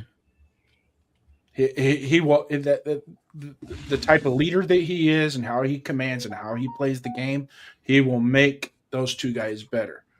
But as I said earlier, the one thing that has eluded us for so long is that franchise quarterback. Derek Carr was set to be a franchise quarterback for us, but it just didn't get there. I mean, he was stable. I mean, to have a quarterback for 9 years and be and to do what he did, and he had a couple really good years. 1 year he was in the running for MVP. I get it, but we never did him any justice by getting him a defense that would supplement what he was doing on offense. So it made it very difficult for us to win those games. Yeah. This comment sums it up. All 3 of us on here, we're 100% on the Mendoza train. If we're not picking Mendoza, we're not looking to win next year. That's simple. It's like you need a quarterback to build off of in today's NFL, and you need a defense opposite of him to really control the game. You just need that perfect balance. But simply put, we trade back, we get a bunch of draft capital. Okay, we end up being a team that, once again, scrapes by, and we end up picking at pick number 9, 10, 12, 15, whatever, and we're not in a position to get a quarterback next year. Yeah. Like, take your quarterback now. We're in the perfect position to get him. Take him. Yeah. Don't overthink it. Just keep it simple. You suck so bad that you won the prize. Take your prize. Yeah. Like, don't kick the can down the road. We got to stop doing that crap. I'm tired of this whole trying to play smart with the draft picks. We started finally doing the right thing and taking BPA with Bowers. Mm-hmm. And then we did it again last offseason in the draft, taking Genty. We are finally getting blue chip caliber players in the building, and our next one needs to be Mendoza. That three-headed monster of an offense between Mendoza, Genty, and Bowers, that is a long-term plan of success for this Raiders franchise. 100%. Do not skip out on that opportunity. 100%. So I'm going to ask you this question, Darkside. Which would you rather have? And this is for anybody that's in the chat that's paying attention. Skipper, if you're there. I hope you're there. If not, we'll rewind this back for you. Which would you rather have? A talented quarterback or a great quarterback? And can you tell me the difference between the two?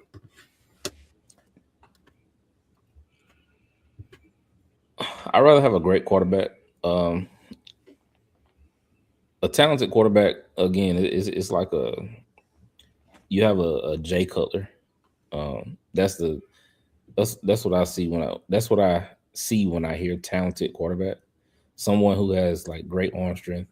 Jay Cutler is very underrated for his arm strength. He could throw the ball probably 80 yards if he wanted to. Or Anthony Richardson, throw the ball a mile, right? You run, right? That's a talented quarterback. Great quarterback is, I don't want to use like the obvious names, the Peyton Mannings and stuff, but it's the Peyton Manning, the Andrew Luck, right? So those are the great quarterbacks, in my opinion. I'd rather have the Andrew Lucks, who's gonna, again, I value accuracy over how hard you can throw the ball. Put the ball where I need it to be, when I need it to be there. So yeah. I got a few questions I want to ask, just because I know without us having a coach, all this stuff is extremely critical. Because you really want to build your roster around your coach, especially because you planning on having that coach set the franchise up for success and have them for a long time. Yeah. And you want the team around them to do that. So who are your top candidates for coaches? And I'm going to request that you name at least one defensive and one offensive guy. Okay. So my top candidate is Chris Shula. I love Chris Shula. I love everything he's done. And I didn't get on the Chris Shula train until Duncan put me on, because I was a Jesse Mentor guy. But Chris Shula, with the defense that the Rams have, you can't name outside of Jared Verse, you can't name anybody on that defense. And some people don't even know who Jared Verse is, right? Their starting corners are Kobe Durant, who is from South Carolina State. He had an interception this last game in the playoffs. He's 5'9", 5'10", barely 190 pounds. So he fits the D'Angelo Pons is basically him, but better. And then the other guys, Emmanuel Forbes, who's a former first-round pick of the Washington Commanders, who was traded because they didn't think he was good enough. You know what I'm saying? And then their two safeties are day 3 picks. One's a 7th-round pick, and I think the other one's maybe a UDFA, right? The linebackers. Am I getting too deep into this? No, that's awesome. Okay. Their linebackers are unknown. Omar Speights, and I'm just going off of my brain. Yeah. Omar Speights and I can't think of the other guy's name, but they're solid, but they're not household names. And I told y'all not being able to think of his name just goes into more of your point. And then their D line, the whole unit is led by their D line. They have a 1st-round pick in Jared Verse. They have a 3rd-round pick in Byron Young. They have Braden Fisk, who's a 2nd-round pick.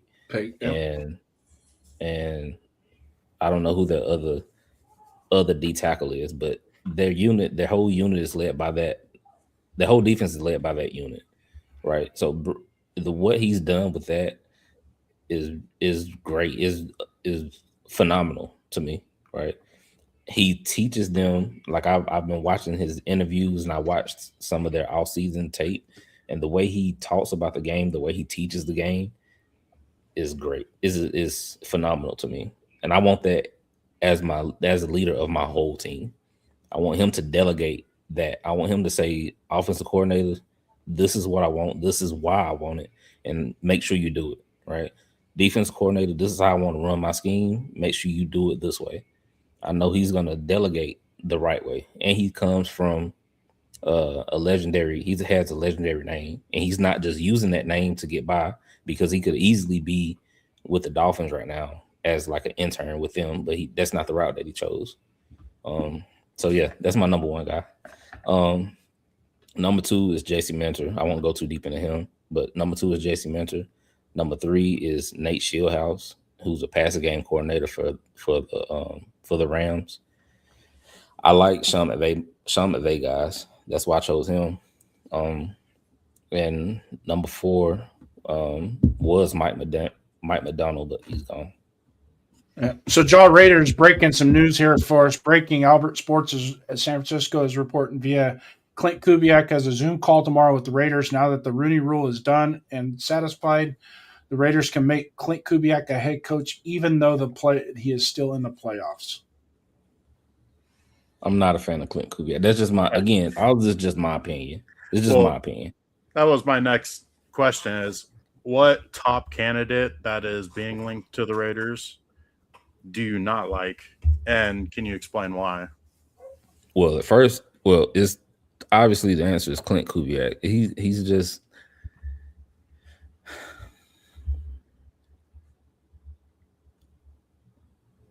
I know he had some good the 2 or 3 good games with the Saints, but once Derek Carr went down, the whole season, the whole offense just sputtered, right? And you still had Alvin Kamara, right? Why were you not able to generate some kind of offense when you have one of the best running backs in the game?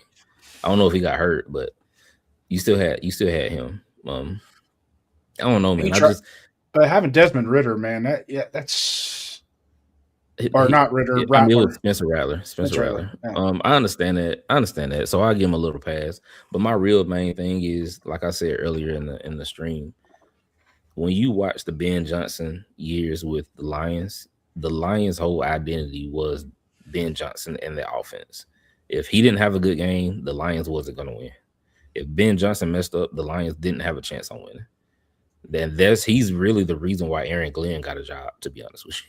And the defense was okay, but the reason why Aaron Glenn got a job is because he knew that Ben Johnson was probably going to put up 35 points. So he could just tell his defensive line to pin their ears back and get sacks. He can be more aggressive because he could take chances because the offense was going to do their job. Mm-hmm. As far as the Seattle Seahawks, Clint Kubiak, they're not led by him. It's Mike McDonald and the defense. He's not running the show. And if I get somebody I want my head coach to be, again, like I want my players, I want my head coach to be the reason why that former team was winning. Mm-hmm. Again, Indiana, Fernando Mendoza is the reason why Indiana won the national championship, because obviously if they didn't do it last year with Curtis Rourke, you know what I'm saying? He comes in and now they get over that hump because he's that much better. Yeah. So as much as we want to draw credit to certain aspects of football, whether it be the quarterback or the coach, eventually we have to understand it takes both of them. And then it takes the rest of the coaches as well to filter through and do their job. Mm-hmm. And that's what makes a successful team. I mean, the Patriot way, that's the way the Patriots were. As much as I hate to say it, is it funneled down. Even though you had Belichick and Brady had a good working relationship for the most throughout their heyday, mm-hmm. it took the other pieces to fold in to help that whole program build itself. And even with John Gruden, when John Gruden first got here back in the early 2000s, you know, it took, Willie, what was it? Willie Thomas was the first defensive coordinator, and he put together a really good defensive unit. They weren't the Baltimore Ravens by any means, but they were good. They were solid. And then the offense came around, and you had offensive coaches you had coaches on the offensive side of the ball that really helped and nurture. One of those being Jim Harbaugh. Was a quarterback. Was Rich Gannon's quarterback? Quarterback coach. Yeah. So I like where I like Kubiak is he comes from that fundamental Kyle Shanahan philosophy, and he's had success. Where he had some success in New Orleans. Unfortunately, New Orleans in and of itself with Dennis Allen, that whole program it did itself in. I think in Seattle, what he's done this year in Seattle has been remarkable, and people tend to forget Sam Darnold's resurrection of his career began in San Francisco when Kubiak was the quarterback's coach there. So, and that the quarterback's coach and the backup quarterback spend more time together than the quarterback coach and the starting quarterback, because they're usually running, they're putting together a lot of the scout type stuff, running some scout plays and things like that. So they're spending a lot more time together in the room and during drills than what the starting quarterback would be doing. So yeah, that's a good point. Yeah. And we talked about this a bunch in the Discord, so I kind of knew what your answer was and kind of the route you were going to go. But just to give some pushback, you mentioned with Kubiak how he isn't the guy in Seattle. It's Mike McDonald, their head coach. Could the same thing be said about the Rams and Shula? Because their guy is McVay. Yeah. I don't agree with I know Sean McVay is the best offensive mind in the league right now, but the reason why they won on Sunday is because of Chris Shula and that defense. He held Ben Johnson to essentially 17 points, right? He held Ben Johnson and that offense to 17 points when the previous week, I think they put up like 37 or 38 points. You know what I'm saying? So I feel like he does his part.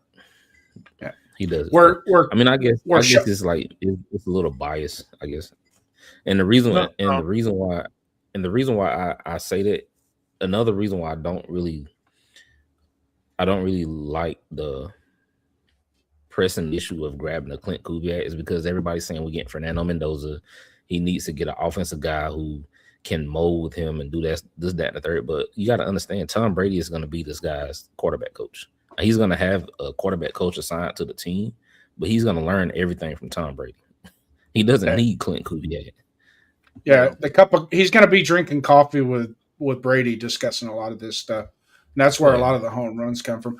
I'm going to push back a little bit from a different angle on your dark side, because that's what we kind of do when we debate and discuss. I'm going to push back. I'm leaning on the offensive side as categorically having an offensive-minded head coach. It's a play caller that structures the offense and controls the offense from the head coaching position. And we draft a quarterback, protects us from losing any talented coaches in the future that will take away from that quarterback. Meaning, if we go with a defensive-minded head coach, but we get this really outstanding offensive coordinator that comes in and really fires up Mendoza and makes him an all-pro, that offensive coordinator is gone. He's going to go be a head coach somewhere else. Now we got to start all over. It's the old mindset with Derek Carr. How many offensive coordinators Derek Carr had in his career? Had we been able to lock down Musgrave and not fire him and locked him down for another 3 years, I think Derek Carr would have had a much better career and I'd be still coaching on our team. Be playing on our team. Yeah. I disagree a bit with that, Jason, just because we kept firing the guys with Carr. We didn't get our guys taken away from us. We kept firing them. But your point is no. The point being is changing offensive. It doesn't matter how they're changed, just the fact that they're being changed. Which was what I was going to say. Your main point is we have that possibility of losing our offensive coordinators for them to become head coaches if they find a lot of success. And we Which- kept our defensive coordinator for 4 years, and that didn't help much. But what I was going to say is that the important point is if you are going to go with a defensive head coach, there is a bunch of ex-head coaches that are offensive guys that are really good offensive play callers. I mean, there's a reason why they became head coaches. It's because they had really good offenses where they were at before they were head coaches. So, like Dable, I'm not a huge fan of him, but he got the head coaching position for the Giants because he called a good offense with the Bills, and he trained up, taught their quarterback over there. And there's quite a few guys that have that pedigree of just being good play callers, and they're just not good head coaches. I mean, look at McDaniels. We gave him a shot after his disaster stint with the Broncos because he called a good game with the Patriots. There's a bunch of guys like that.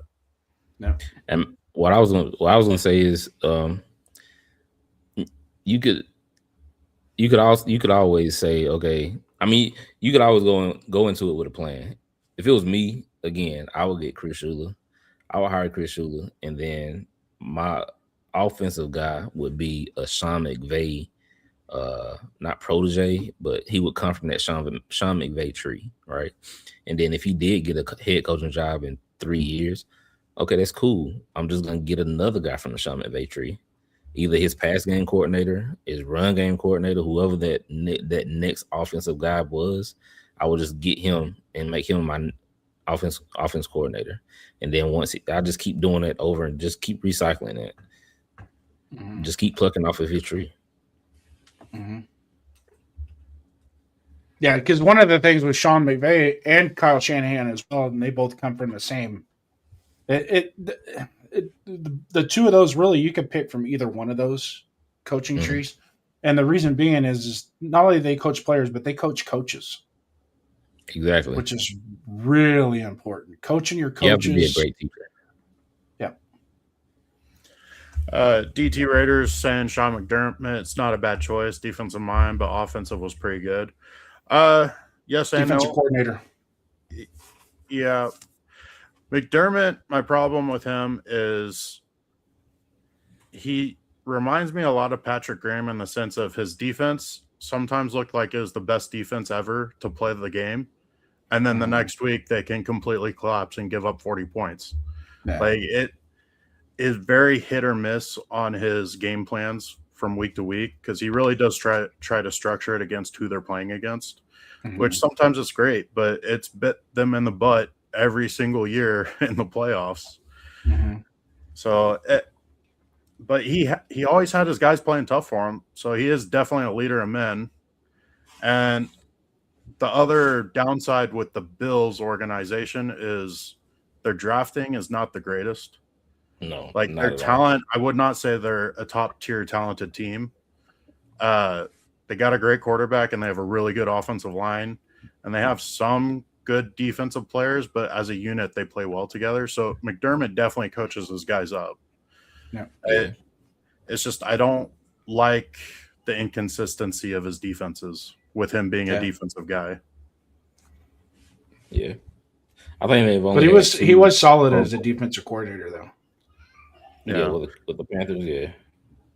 And what were you gonna say, Darkside? Sorry about that. I think they've only had 2 Pro Bowlers since he's been there. Allen and Cooks.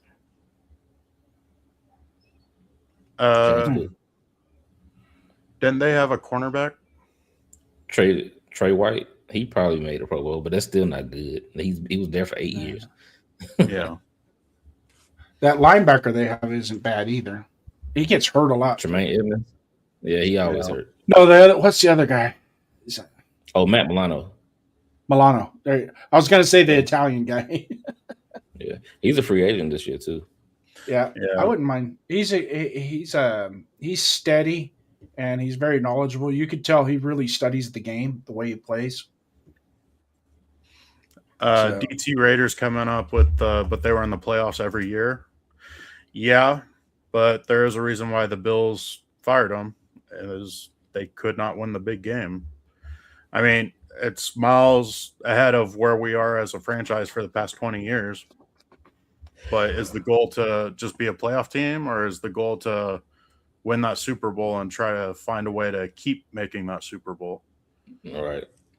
Like, do you set the bar low and keep achieving that, and then set the bar a little higher, or do you set that bar up high and set mini goals to get to that high bar? Yeah. There's a bunch of different philosophies on how you want to find your ultimate success. And my issue with McDermott was he would change philosophies in the middle of the game. This last game, perfect example, and last year against Kansas City as well, is you had a running back that was hot. I mean, he was hot. He was cooking. He had 70 yards rushing in the first half. He was cooking.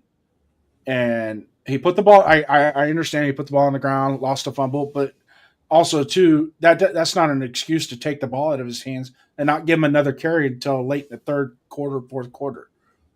You know, so you got to – the basic principles, and when I met with John Madden – in the parking lot at the Oakland Coliseum one time, one of the questions I asked him, I said, well, what is it going to take for us to be a better team? And he said, you got to be able to stop the run. You got to be able to run the ball and stop the run. This is the only formula that will ever work in the NFL. You have to be able to run the ball and stop the run. If you can't do either one of those, you can't win. Simple as that. You can have the prettiest 70-yard bomb, fastest wide receivers, but you still have to be, and it's not so much, where you have to chop up 150, 180 yards every game. Sometimes a 70 or 80 yard game from like Genty is just as good as a 120 yard game. Yeah. And it's all dynamic of how you play the game itself and stay within the confines of the game. Stick to the basics that work and how football was invented in the first place, and let the rest of it take care of itself. And so that's in and of itself. But I got one last little tidbit. Whenever I talk about Fernando Mendoza and how I am about Fernando Mendoza is because I've studied Fernando Mendoza. And it's not just because I send you a short does not mean that short doesn't have some meaning to it. That was the final drive of the Penn State game. And that in and of itself will cure all ads of what you feel about that kid. He's tough, he's resilient, and he has what it takes when the game is on the line to bring you into fold. So to accuse me of not knowing what I'm doing, that's false. You're more than you're Raider Rebel. You're more than welcome. You're invited on my show anytime, brother. Clip that. Got anything else? I just had to say that so we get that out of the way. Well, I think we'll be wrapping up the show here pretty soon. So, Darkside OB, you want to tell us about your channel and where people can find your content? Yeah. I don't remember. I just started it. The name is Darkside_OB. I'm on YouTube, Twitter, and TikTok. Let me get that. Give me just a minute. I'll get that clip for you. Go ahead. Keep talking. So my content, especially on YouTube, is basically just me giving my random thoughts. Like if I start thinking about something late at night or early in the morning, and I just start looking at film, start looking at a guy, I want to talk about it.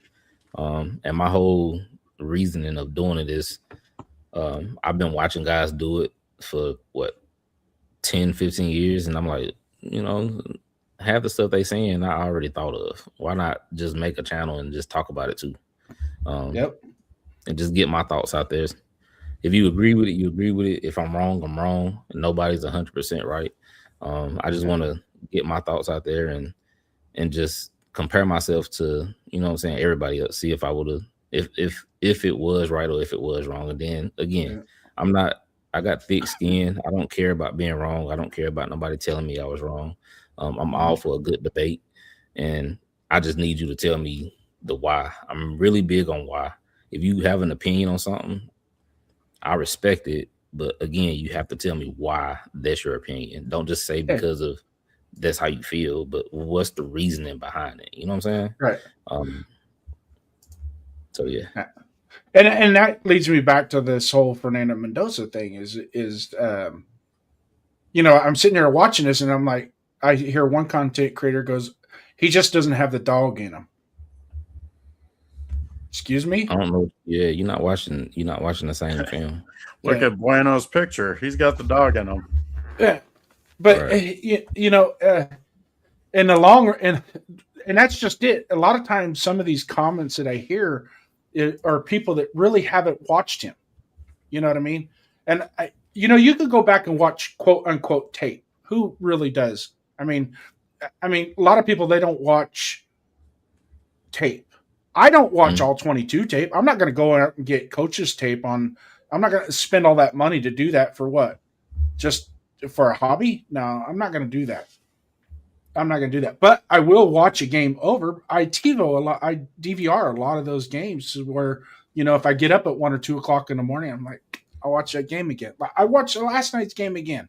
I've watched it twice already, and everything that I saw, he checked all the boxes that, like, some people had said, like, is he tough? And I'm like, well, I remember last year at Cal when they played Miami, he got ear-holed. He scrambled up the middle. It was a quarterback draw, and he got ear-holed. The defensive back got ejected for targeting because he just straight threw his arms back and used the tip of his helmet just to right in the ear hole. And I was like, oh, that's not good. And somehow he miraculously passed concussion protocol. And What game was this? It was against Miami. Okay, you talking about Basaint? Yeah, number 31. Yeah, Basaint 31. Yeah, he ear-holed him. I mean, he straight up. Back in the day, that we would call that a good hit, but today it's illegal. You can't do that. Kind of like last night, number 8 on that option play. Now, a lot of people don't realize the quarterback on an option run is you can still hit him. So you're not going to get you can't get a roughing the passer for hitting him 4 steps afterwards, right? Because he's not a passer. He's an option. But where the penalty came in was he literally threw his arms back behind his shoulders and used the tip of his helmet to hit him right under the chin, which is, that's how we played football back in the day, but you can't do that no more. That's supposed to be a penalty. But hey, I'm not. And the one good thing about that, I don't know if you guys noticed. Did you notice Mendoza get up and scream and yell at the ref and make a fool of himself? I didn't see that. Yeah, he didn't do that. He's like, all right. Oh, okay. It reminded me. Remember the longest yard with Paul Crew out on the blacktop with Michael Irvin. Michael Irvin was just beating the tar out of him, and he goes, no. He wipes the blood. No, man, that was a good play. That was a good play. that was a good play. You talking about the dude that said something about Butterfingers? I ate popcorn or something? Talking about him? Yeah. Okay. Yeah. I wanted to save this comment for last because that's total bullshit. I mean, look at the Bears. They had nothing.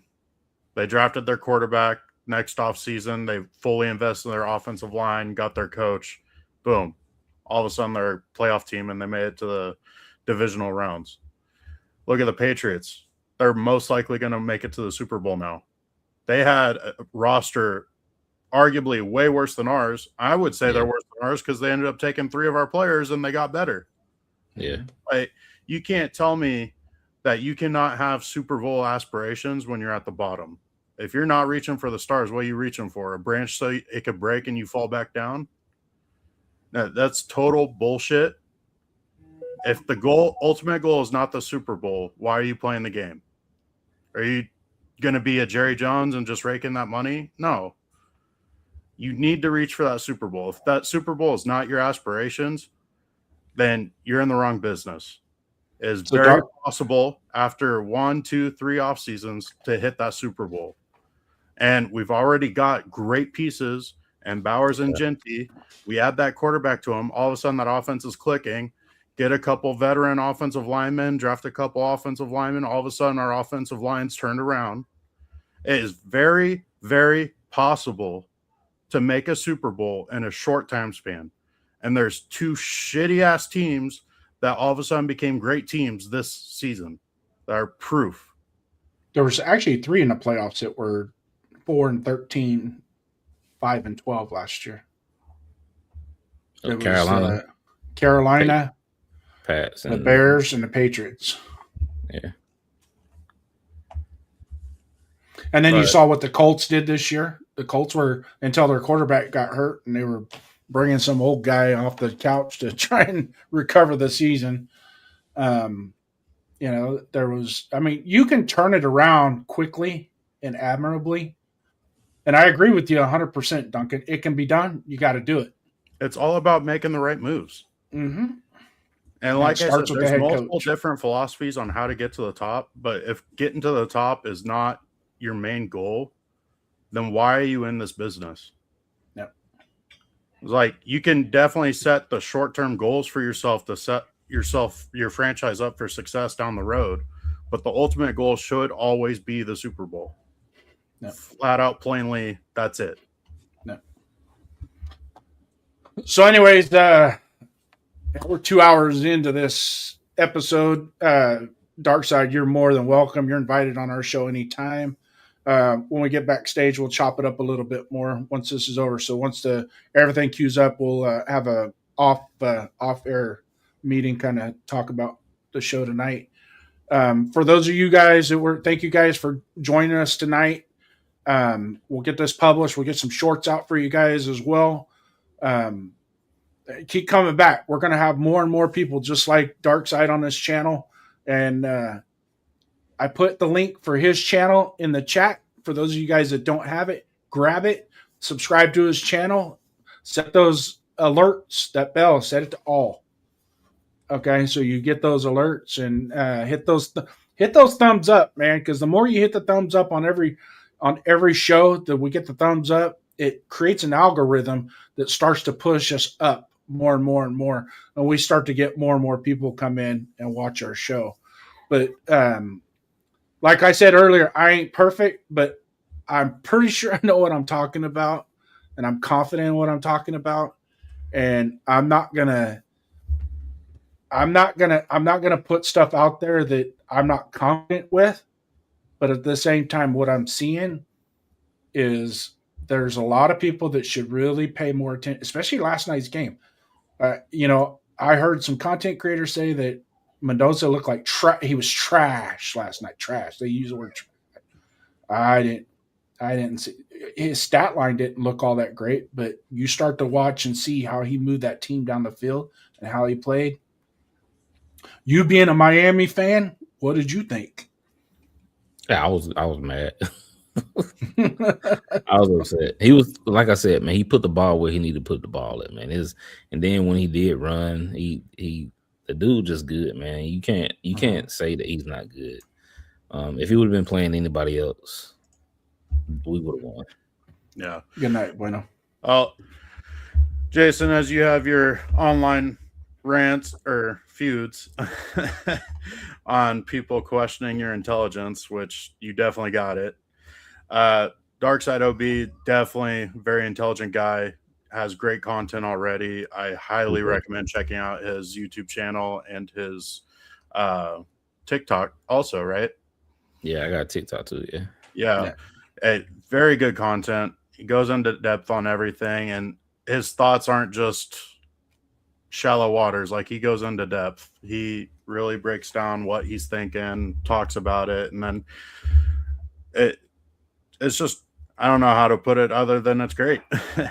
So definitely go check out his YouTube channel. Yeah, the 4 episodes that I've seen so far have been phenomenal, and I've been pounding the turf for you. And what's the old saying? I've been kind of pimping you out a little bit. I appreciate that. Yeah. I appreciate you, Sacktown Raider Mike, for subscribing. Yeah, we'll get more. And I'm gonna go over to the Skipper show. Just started 5 minutes ago. I'm gonna go over there and I'm gonna lock in I'm a moderator on his channel, so I'll also throw your link on there as well. So that usually has, I think yesterday he had over 300 people following him. Okay. On the show. So we'll get you out there. And then likewise the same. Some of the other shows that I don't know if you've watched them or not, Wednesday nights is 805 Raider. with Severe Raider and Chris Protect the Shield. They got a really good show. Raider Rebel Paul, even though we have a little squabble right now, he's got a good show. I love the kid. I love him to death. But man, when he said that, I'm like, come on, man. I've been on your show for how long now? But the thing of it is, I think he's missing the name because I changed my. It doesn't have Jason Downs anymore on it. It says Raiders First Downs. So you might think it's somebody else. Who else? The cage match, they're fun to watch on Wednesdays. They kind of make it fun and goofy, which I kind of like. They're hard. Asylum is a hardcore, old school, back to the 70s Raider fan. So I kind of like him, and he gets grumpy every now and then. He's like slapping Santa Claus, if you know what I mean. But for anyways, everybody that's been watching us tonight, we appreciate the show, and grab those links and hit those subscribes and those likes and ring the bell, man. And if you know a friend, don't be a hoe. Share the show. We'll talk to you guys later. Have a good night. Cold open, counted out. Yeah, we heard the talk. Cold nights and long losses, still we walk. Scoreboard hurt, but the heart stayed real. Still wear the black, still flash the shield. From Oakland roots to Vegas dust, pain in the season, but we still trust. They say it's over, I say move on, but